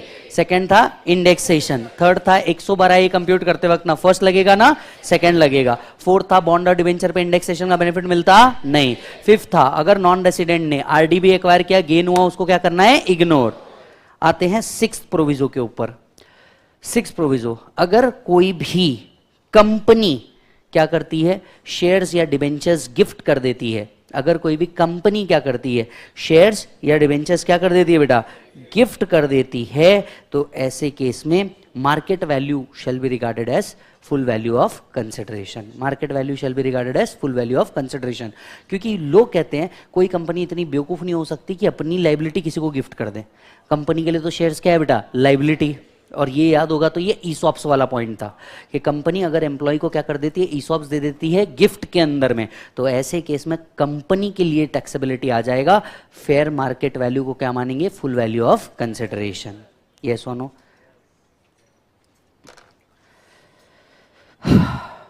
And seventh proviso हम सबको पता है, STT paid is not allowed as deduction. याद आ रहा है मालिक आपको? यस तो चलिए एक बार अब मेरे साथ सभी लोग इंटर लेवल के जितने भी बच्चे हैं पूरा चार्ट देख लीजिए। हमने कैपिटल गेन का रिवीजन भी खत्म कर दिया है। Whether we have done with capital asset, capital asset क्या होता है, ट्रांसफर क्या होता है, कैपिटल गेन कैसे कंप्यूट करते हैं, फिर all proviso to section 48 and period of holding. First page is over. Yes, next page के ऊपर आइए, नेक्स्ट पेज के ऊपर आइए। अगर आप देखेंगे सबसे पहले यहाँ पे हम लोग क्या कंसिडर कर रहे हैं, कैपिटल गेन के एग्जम्पशन वाला part, special transactions in capital gain पूरे के पूरे खत्म किए मालिक हमने। फिर हम आगे बढ़े, आगे बढ़ के हमने cost of acquisition, cost of improvement, indexed cost, index cost किसको अवेलेबल नहीं है 112A, ये वाला पार्ट भी पूरा का पूरा खत्म कर दिया मालिक। यस, फिर इसके आगे बढ़े 46 हम लोगों ने पढ़ा। फिर इसके आगे बढ़े cost of improvement and cost of acquisition intangibles के केस में किस तरीके से कंसिडर होती है, ये तो कॉस्ट का ही पार्ट था। फिर हमने पढ़ा transaction which are not regarded as transfer. फिर हम लोगों ने पढ़ा स्लम सेल, याद आ रहा है आपको। अंत में आके हम लोगों ने सेक्शन 54 के एग्जाम्पशंस पढ़ लिए। ये था आपका पूरा का पूरा कैपिटल गेन का chart revision. Thank you so much और शेयर